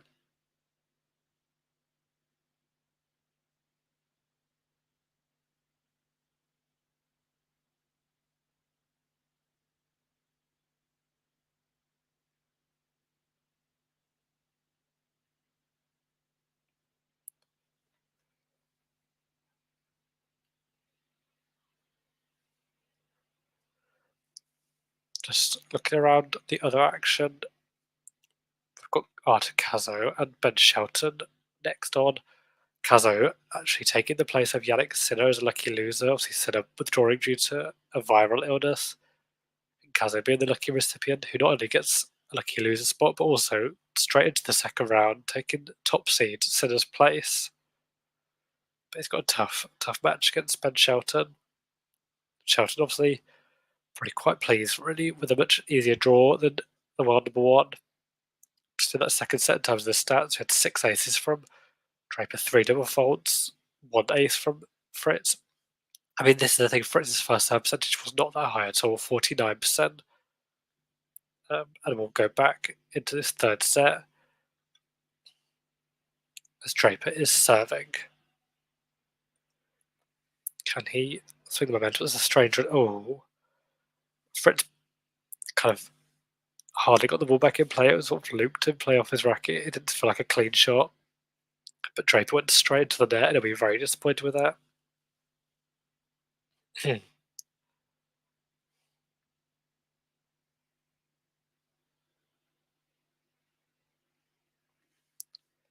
First serve from Draper, and he goes long there down the line. This is not the start that Draper wanted. Love 30 in the opening service game of this third set. Really not the start that he wanted. We're at 11,329 subscribers. Can we get one more to reach that 330 mark before the end of this stream? And if you're watching, could you please subscribe so we can do more content like this? With me and plenty of other people on the Talking Tennis team covering matches in Paris. Got WTA Finals coming up. Then we've got the ATP Finals. We've got the team competitions. There's plenty of tennis coming up. We've also got roundup shows including ATP and WTA Weekly, which are always a good one. 15:30, Draper did get the point there.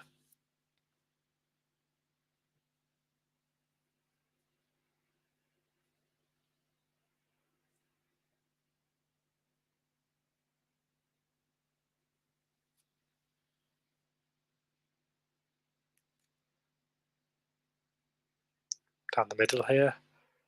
Fritz hit the backhand cross court. Draper going down the line. Good rally here, very back and forth. Oh, Fritz goes it. Forehand goes into the net. Our producer commented on the chat about what they missed, and yeah, it was an interesting second set. Obviously, Draper took it in the first in a tie break, and he was actually 3-2 up on serve in the second and had 6 break points in a 12-minute game, but did not take any of them. Fritz held and then broke straight to love with Draper hitting 2 double faults. It kind of unravelled from there. He just couldn't grasp that break back. He was love 30 in this game. Yeah, that was an epic game. So back and forth. And Draper, definitely, there was some break points out of those 6 where he really maybe should have took them. And maybe that would have been the match because he would have been 4-2 up. But it's the way the tennis scoring system. But he has turned this game around here from love 30 to 40-30. It'll be big if he could hold from here. Oh, I thought that return was out from Fritz, but they played on and clearly not. But he does get the point.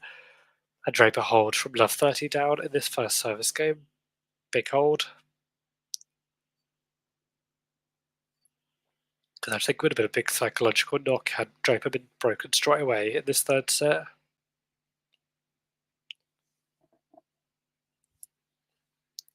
I mean, Jake talking all things topical here about anyone a fan of Coleman mustard. I can say I'm pretty solidly I'm not a mustard fan, so it's a solid no from me. But anyone else a mustard fan? The Coleman variety? Yeah, that is the way that the tennis crumbles. It's the weird, probably one of the weirdest sport scoring systems, but it's why we love it. It's what makes the sport so special.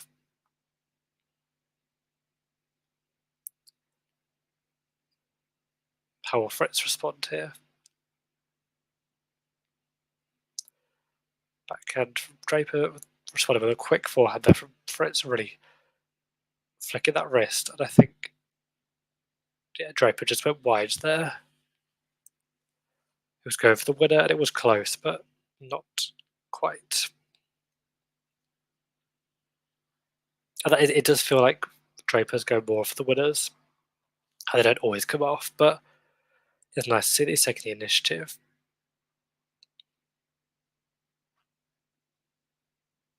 That was quite a wild forehand there from Fritz down the line, and we're at 15-all.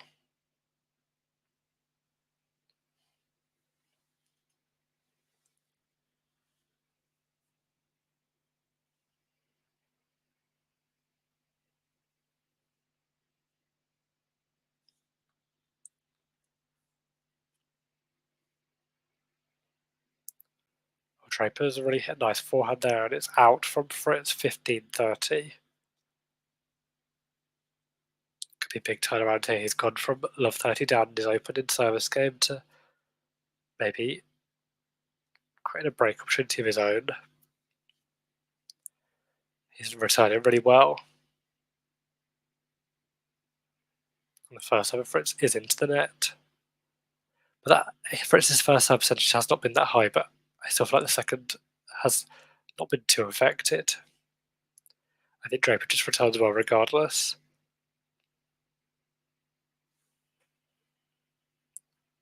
Yeah, Draper goes wide there. The rallies are really rallying, as they say, and it's 30-all. It's real hard hitting here. And I wouldn't necessarily say outstanding winners, but more just really forcing the errors a lot of the time. There's an ace there for Fritz, what he wanted. His 5th of the match, I believe. A pretty good time to get one.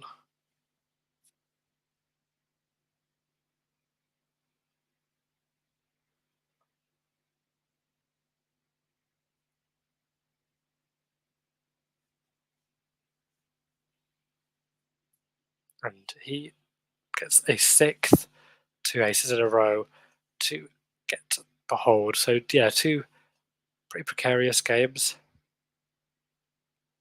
in this opening, in this deciding set. So both players having to muster their way out of these games.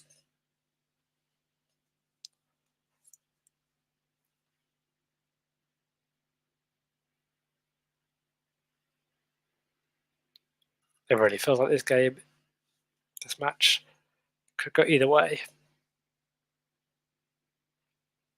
I think Draper will like having the serve first to maybe have that scoreboard advantage. Lovely volley.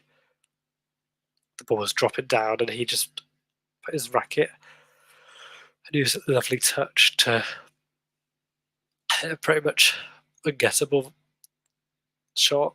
Really, just, yeah, that's just great craft. And just again proving that he's not just power.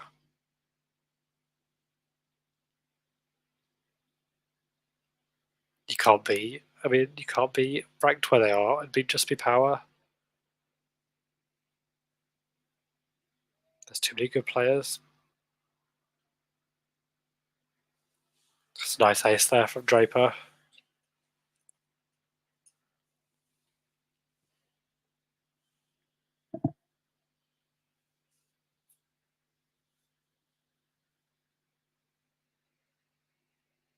Another one. Ace number 11. It's like buses, they come in 2s.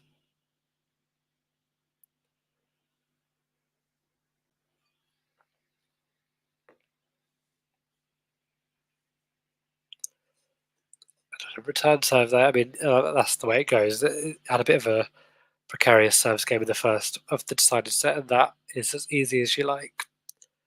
2 aces, one on return serve, another point. I can't exactly remember how that went, but yeah, it's a very easy game for Draper. Love hold. And we're at 2-1, but that's exactly what happened in the second set. He had a love hold, and then had breakpoint opportunities, and then got broken to love. So we don't know what will happen next. But the pressure is back on Fritz. Definitely.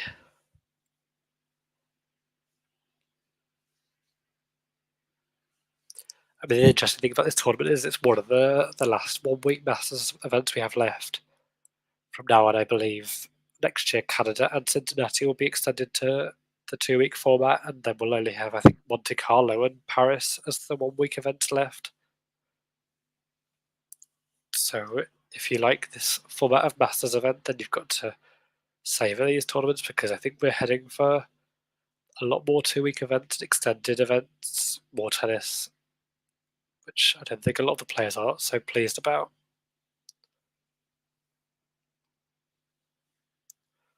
I'd be intrigued to know what the people watching think of these 2-week Masters events. Do they like them? Do they not?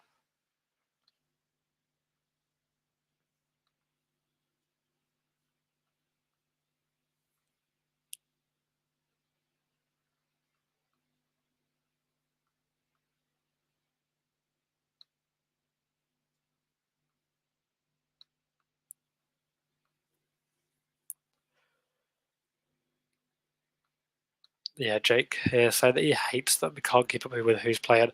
I do. I must say I agree. I think particularly when you have, for example, Indian Wells, where you got some poor volley there from Draper, missed opportunity. When you've got Indian Wells, so you've got both ATP and WTA, and for example, the WTA start a day before, and you're just trying to work out what stage of the draw each tournament is at. It's not great for a spectator, and I don't think it's particularly great for a player. And I think spectators should have ease of watching and know where we're at, and this 2-week format can sometimes take that away.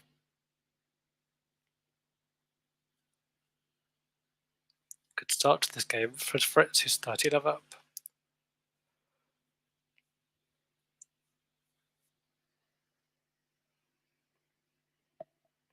A good return there from Draper. So at 15, keeping himself in this game.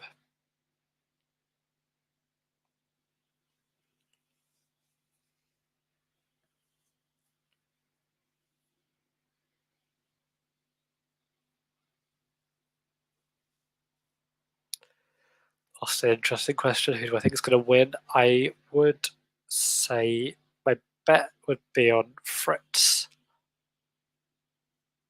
I don't know why I think that. I just think he's really shown his big game player in this last set and a half, and especially at that game where he held, say, 6 break points. Yeah, it's just. And yeah, exactly, Jake. If like the diehard fans, like the people watching the stream, can't keep up, then people who don't really follow the sport that closely must be. I mean, they must be pulling their hair out.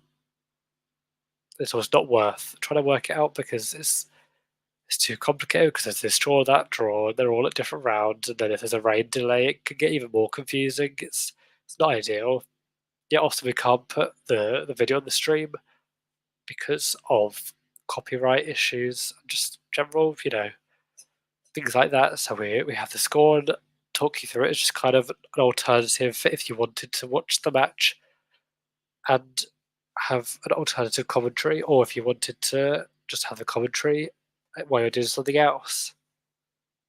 Yes, Draper is serving here at 2-all in the deciding set.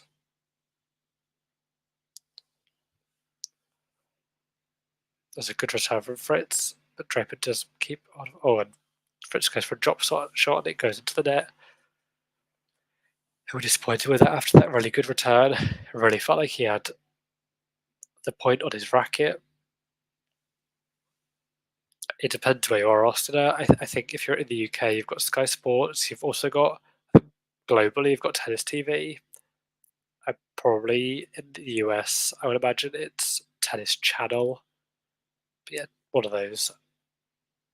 There are, I believe, ATP articles that tell you where the matches are streamed across the world.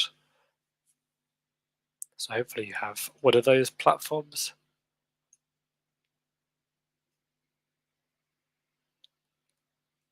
$15-all.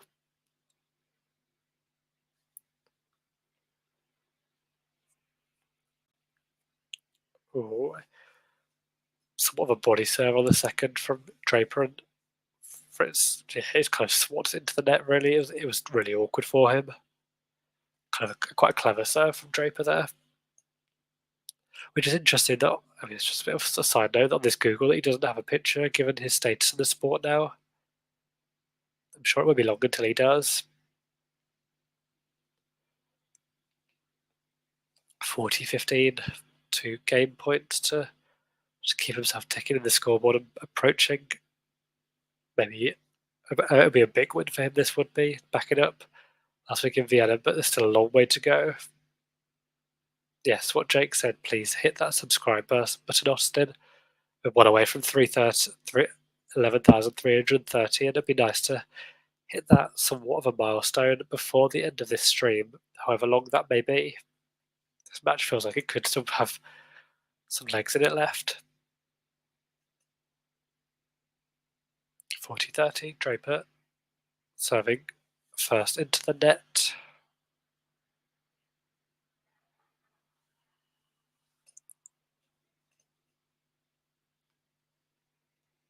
Second is in. Oh, that's a dodgy forehand there, and it's juice on Draper's serve. Is this Fritz's chance?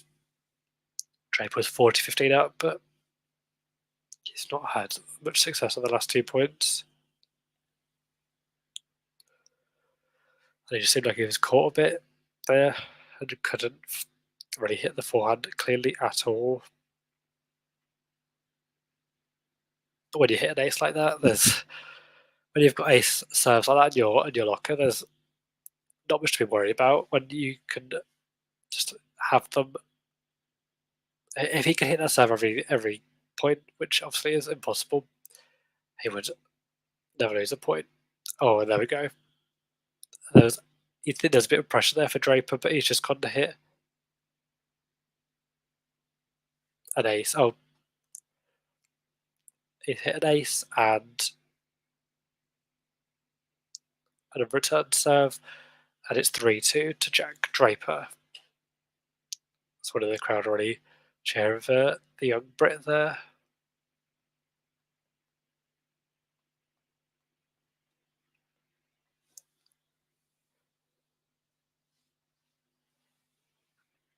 Listen to Jake Austin. Subscribe, please. Because it will benefit not only us, we really appreciate it, but it also will benefit you in terms of the content we can produce and allows us to, go to different tournaments. Obviously, there's not too many left in this year, but there are a few, and obviously next year, where we'll be hoping to go bigger and better. The 2025 season, I've just caught my headset there. Yeah, just there we are. And someone has just subscribed. Thank you very much, whoever you were. We're now at 11,330. So if you haven't subscribed yet, please do so. Follow us on our social medias. It all helps. And I'd love to know what you think of this match, who you think is going to win. It really feels like it's anyone's to take still. Such a tight match. Every set has been very close. And it feels like it's going to be either the brilliance of one player or perhaps the mistake of another. But it's those margins that are going to change. They're going to cause this match to go one way or the other. Yes, we did 11,330. It's a nice little milestone to have for the stream.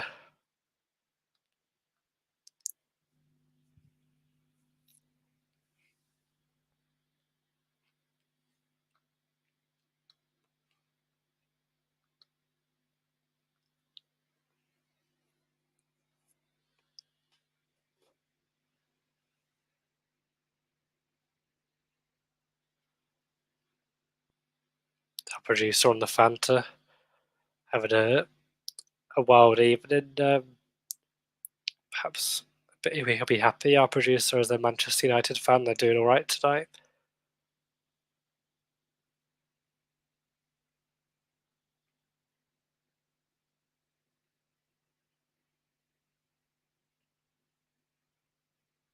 Wide there from Draper. 30 love.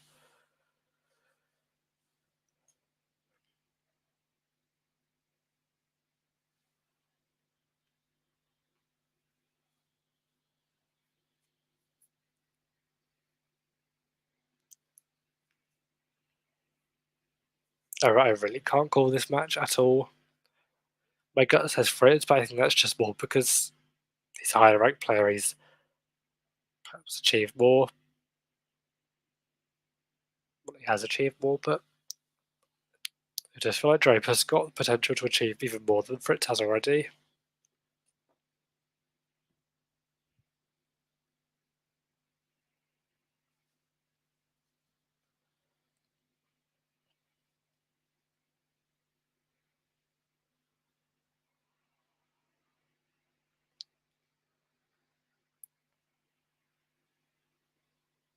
And we're at 30 all. Pressure on Fritz now to recompose and get this game. I mean, it was this game in the last set that was 12 minutes. Surely we can't have another 12-minute game. I don't think I could cope. It was so back and forth. It was hard to keep track of it, but that's a nice serve there from Fritz. And here's a really nice forehand down the line, so it's game point Fritz.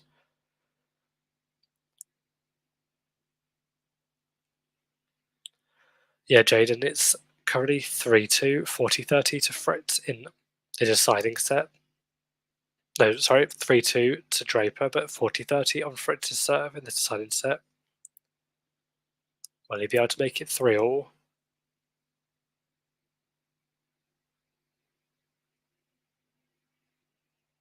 He does 3-all in this third set. There's literally nothing to separate these two players. So close.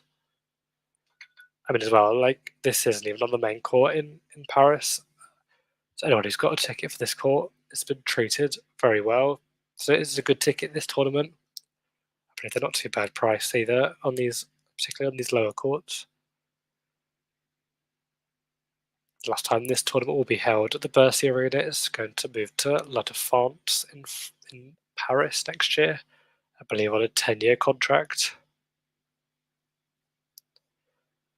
Yeah, Jake, I think everyone is a bit cautious of how to view Draper in the tournament because he's obviously had issues, playing lots of matches, and although he's in great form, it's how long can he keep it up for after last week in Vienna and playing La Hecke yesterday. If he comes to his match, he's got Dominor. It's going to be very, very tricky.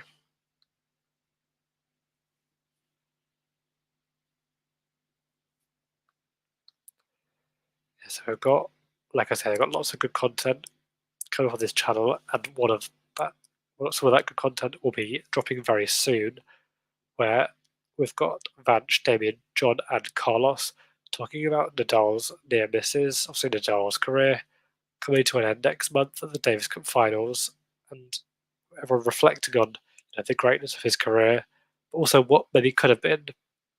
He's had obviously a lot of injuries, but also he's had some of the toughest rivals that anyone could have. So it's bound to be an interesting watch, and I certainly am looking forward to that. Draper having a good game here, 40-15. It's a lovely forehand down the line.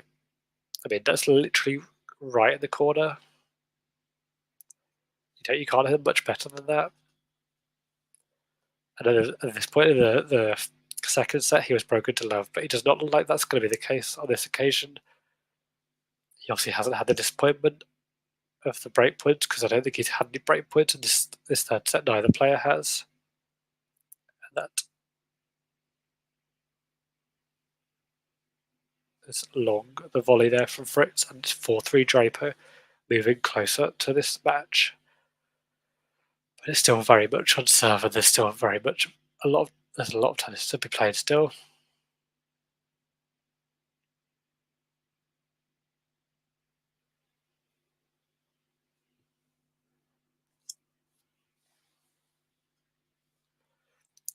And like I mentioned earlier, we've got the WTA Finals coming up. Our producer asking, who do we think is going to win the WTA Finals? It's always a tricky tournament to predict. Always on indoor hard courts in Riyadh, so it's a different venue. Obviously nothing to go off previous years. since Fiontek won in the very windy conditions in Cancun last year, but prior to that, we'd had quite a few random winners. And you've got Rebecca there, who is in Riyadh, and really hard to predict. Not played a lot at all recently, but there's a reason she's in the WTA Finals qualified, because when she does play, most of the time it's very, very good. And I think the indoor conditions might suit her, but I think it's going to be very hard to go against Sabalenka, who's been in the form player in the second half of the season. Obviously, is the world number one as well. So yeah, I think my gut is saying Arina Sabalenka. What does anyone else think?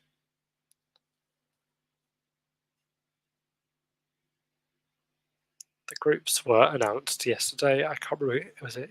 I think Iga Swiatek, Goff, Pegula, Krejcika make up one group. Then you've got Sabalenka, Rybakina, Paolini, and Cheng in the other group, perhaps the more exciting group.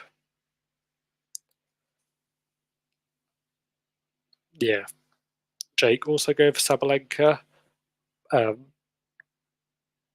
but there's also a question mark over Iga. She's not played for a while, pulled out of the Asian swing, and she's got her new coach in Wim Fissette. So it'll be interesting to see how she's playing. So she'll be likely to be feeling fresh.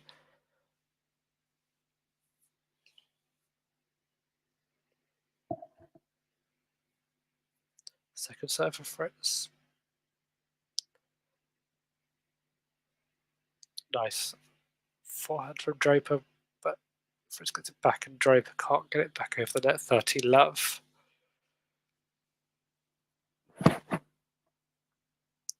It's kind of surprising that the more this sunny set goes on, the service games are getting more and more comfortable. So yeah, it's interesting.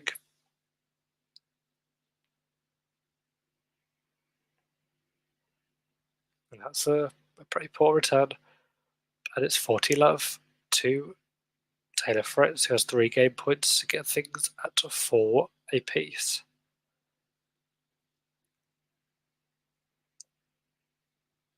And again, his even this set, I don't feel like his first serve percentage has been too high, but it doesn't feel like it's mattered too much.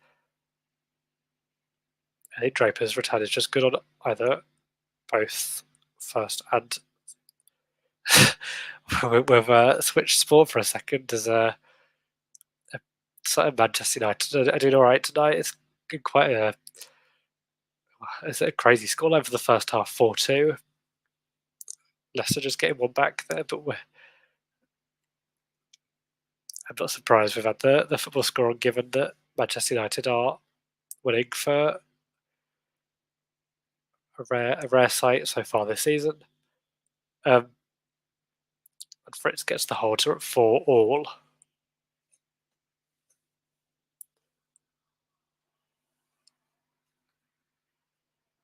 It's so close, this match. I can't imagine how they're feeling as well. There's a lot on it. Yeah, I think with Sinner missing, Djokovic missing, a lot of players will think this is their chance to get a Masters title. Indoor hard courts suit both these players pretty well as well.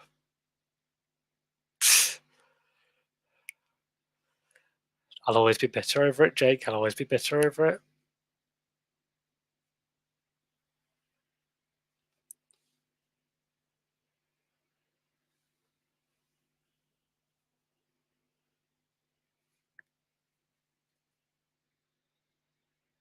It's the mighty Coventry City.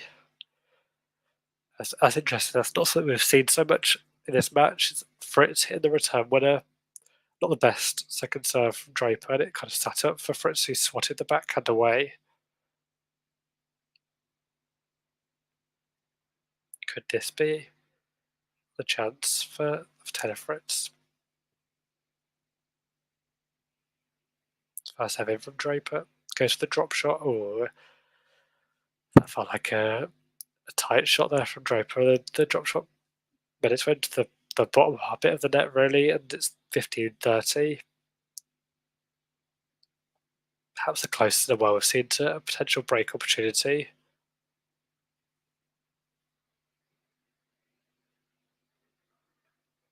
He needs another first serve here, Jack Draper. I think that was a let.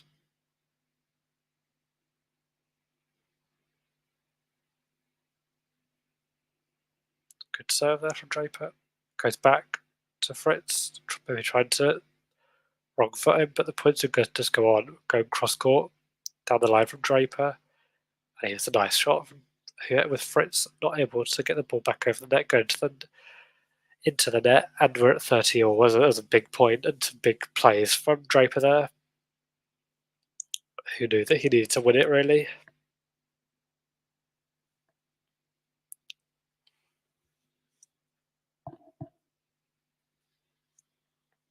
Jake thinks a break is imminent. I'm assuming you mean for Fritz, but that's a good serve there for Draper. No way Fritz is getting that back. Game point, 40-30. Be a big hold this would be. Have to be 15-30 down and perhaps have a little pressure on him. There we go, ace number 14, and it's 5-4 Draper. That is really, really big. Now Fritz has got the pressure of serving to stay in the match.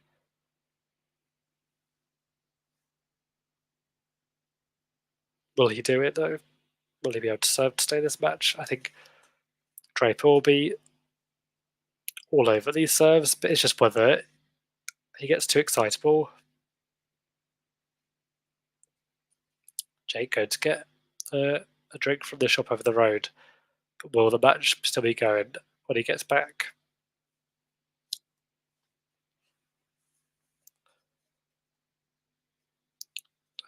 I think there's only one other match in play in Paris at the moment, and bit of a surprise. Artakazo is 6-3 up over Ben Shelton, the lucky loser. Artakazo taking the place of Yannick Sinner, and he's really taken advantage of that so far. Perhaps a surprise on the horizon.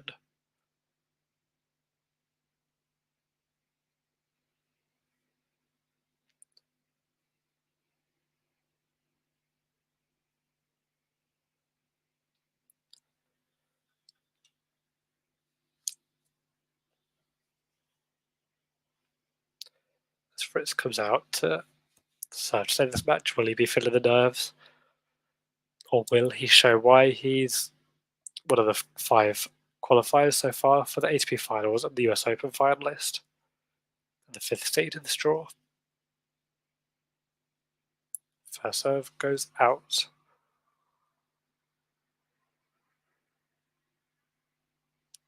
Oh, and the second serve was in. Draper went far too big. That has happened a few times. I think Draper knows what he's capable of on return, but perhaps maybe doesn't always go for the percentage play. Returned in from Draper. That's much better forehand. It comes into the net. Lovely. That is outstanding from Draper. 15 all.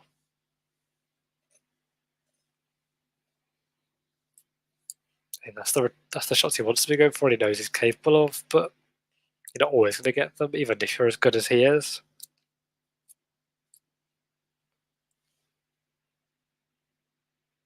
Oh, it's a lovely return from Draper off the first serve. Clean winner. And it's 15-30. He's 2 points away from this match. Is this going to be the moment where one of the players gets a break?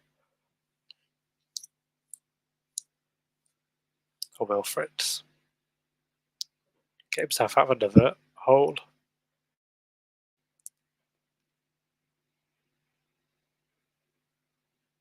He wins that point, and it's 30 all. This is huge. 4-5, 30 all in the deciding set. Yeah, Jake Alexander will all be loving this. I think he needs the points to get himself into the finals, and he'll be playing the winner of this. It's a second serve for Fritz. At 30 all. When he goes long, that's a horrible time to hit your 4th double fault. It feels like his first double in a while, and he's gifted Jack Draper a match point.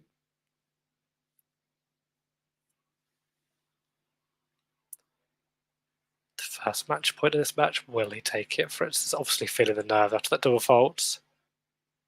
The first serve is in, Draper gets it back in play, and Fritz goes wide, and Jack Draper takes the win. What a big win that is for Jack Draper.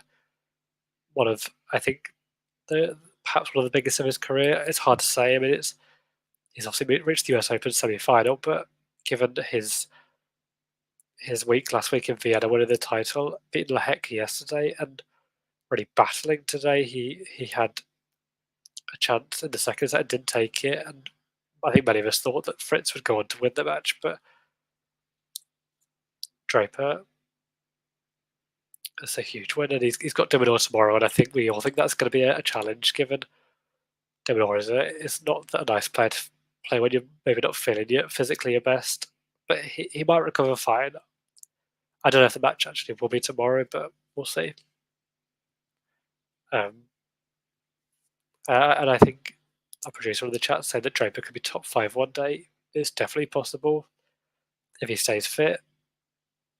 Top 10, I think no doubt, but I can't say I would rule out top 5 at this point. Taylor Fritz leaving the court, looking obviously disappointed. And so yeah, that's the end of our coverage of today's Paris Masters. But don't think that's it for us. We will have lots more Paris Masters coverage over the coming week, and then over the weekend we will have the start of the WTA Finals as well as next week. So please come back and join us in the future. Subscribe if you haven't already, and thank you for watching. And please talk more tennis. Goodbye.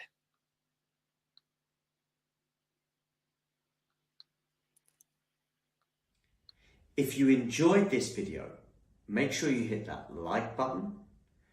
Don't forget to subscribe and click that notification bell so you don't miss out on all things tennis.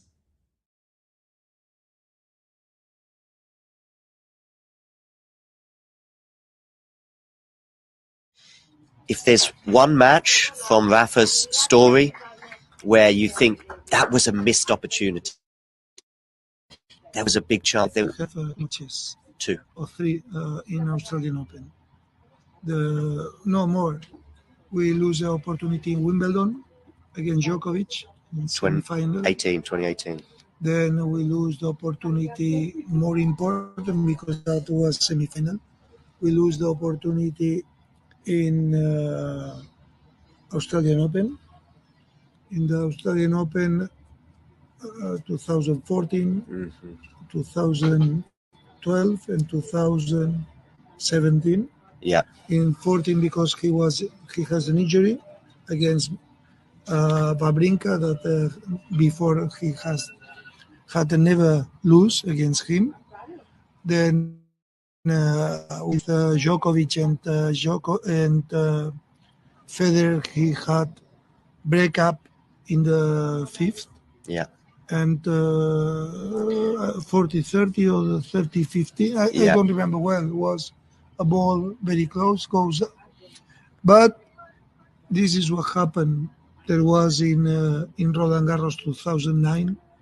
Of course, I am sure that he won. He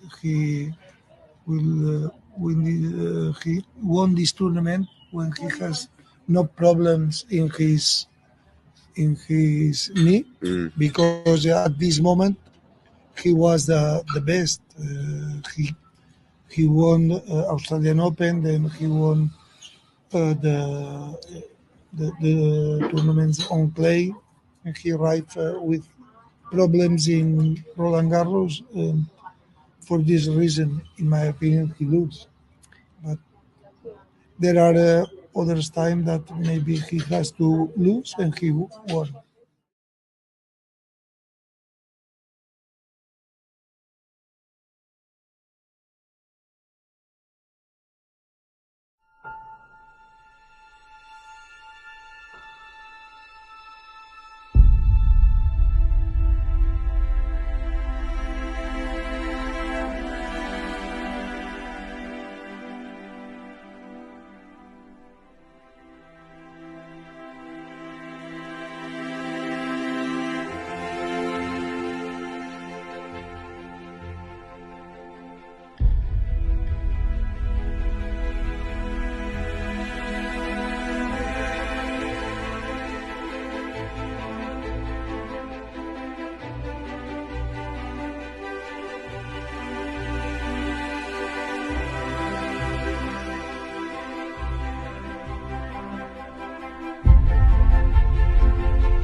Hey, thanks for taking the time to, well, you haven't got any choice, actually. I'm just talking at you, if you like.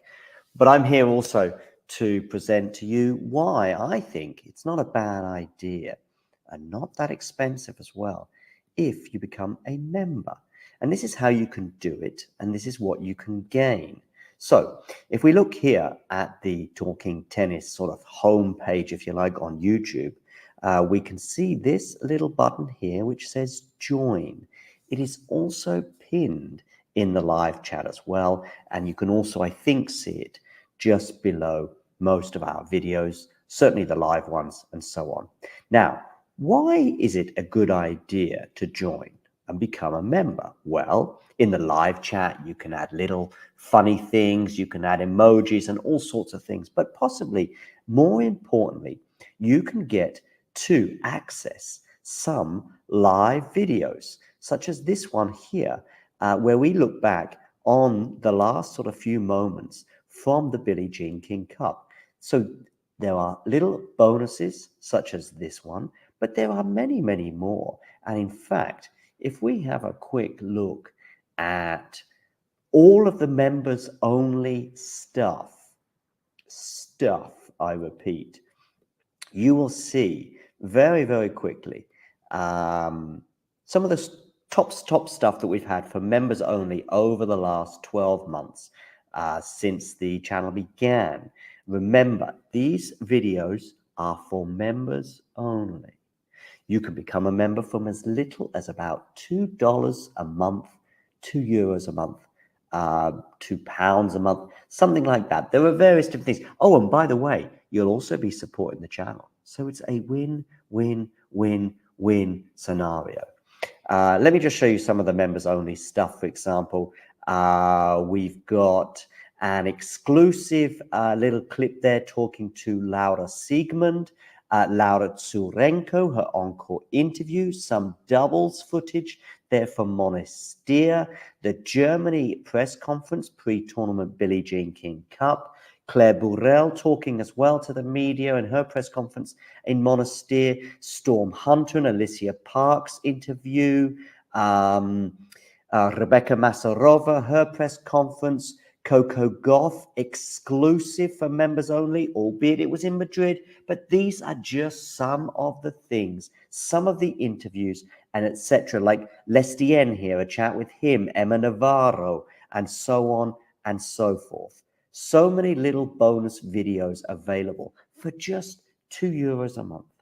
So, what are you waiting for? Become a member. Or don't. It's okay.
If you enjoyed this video, make sure you hit that like button.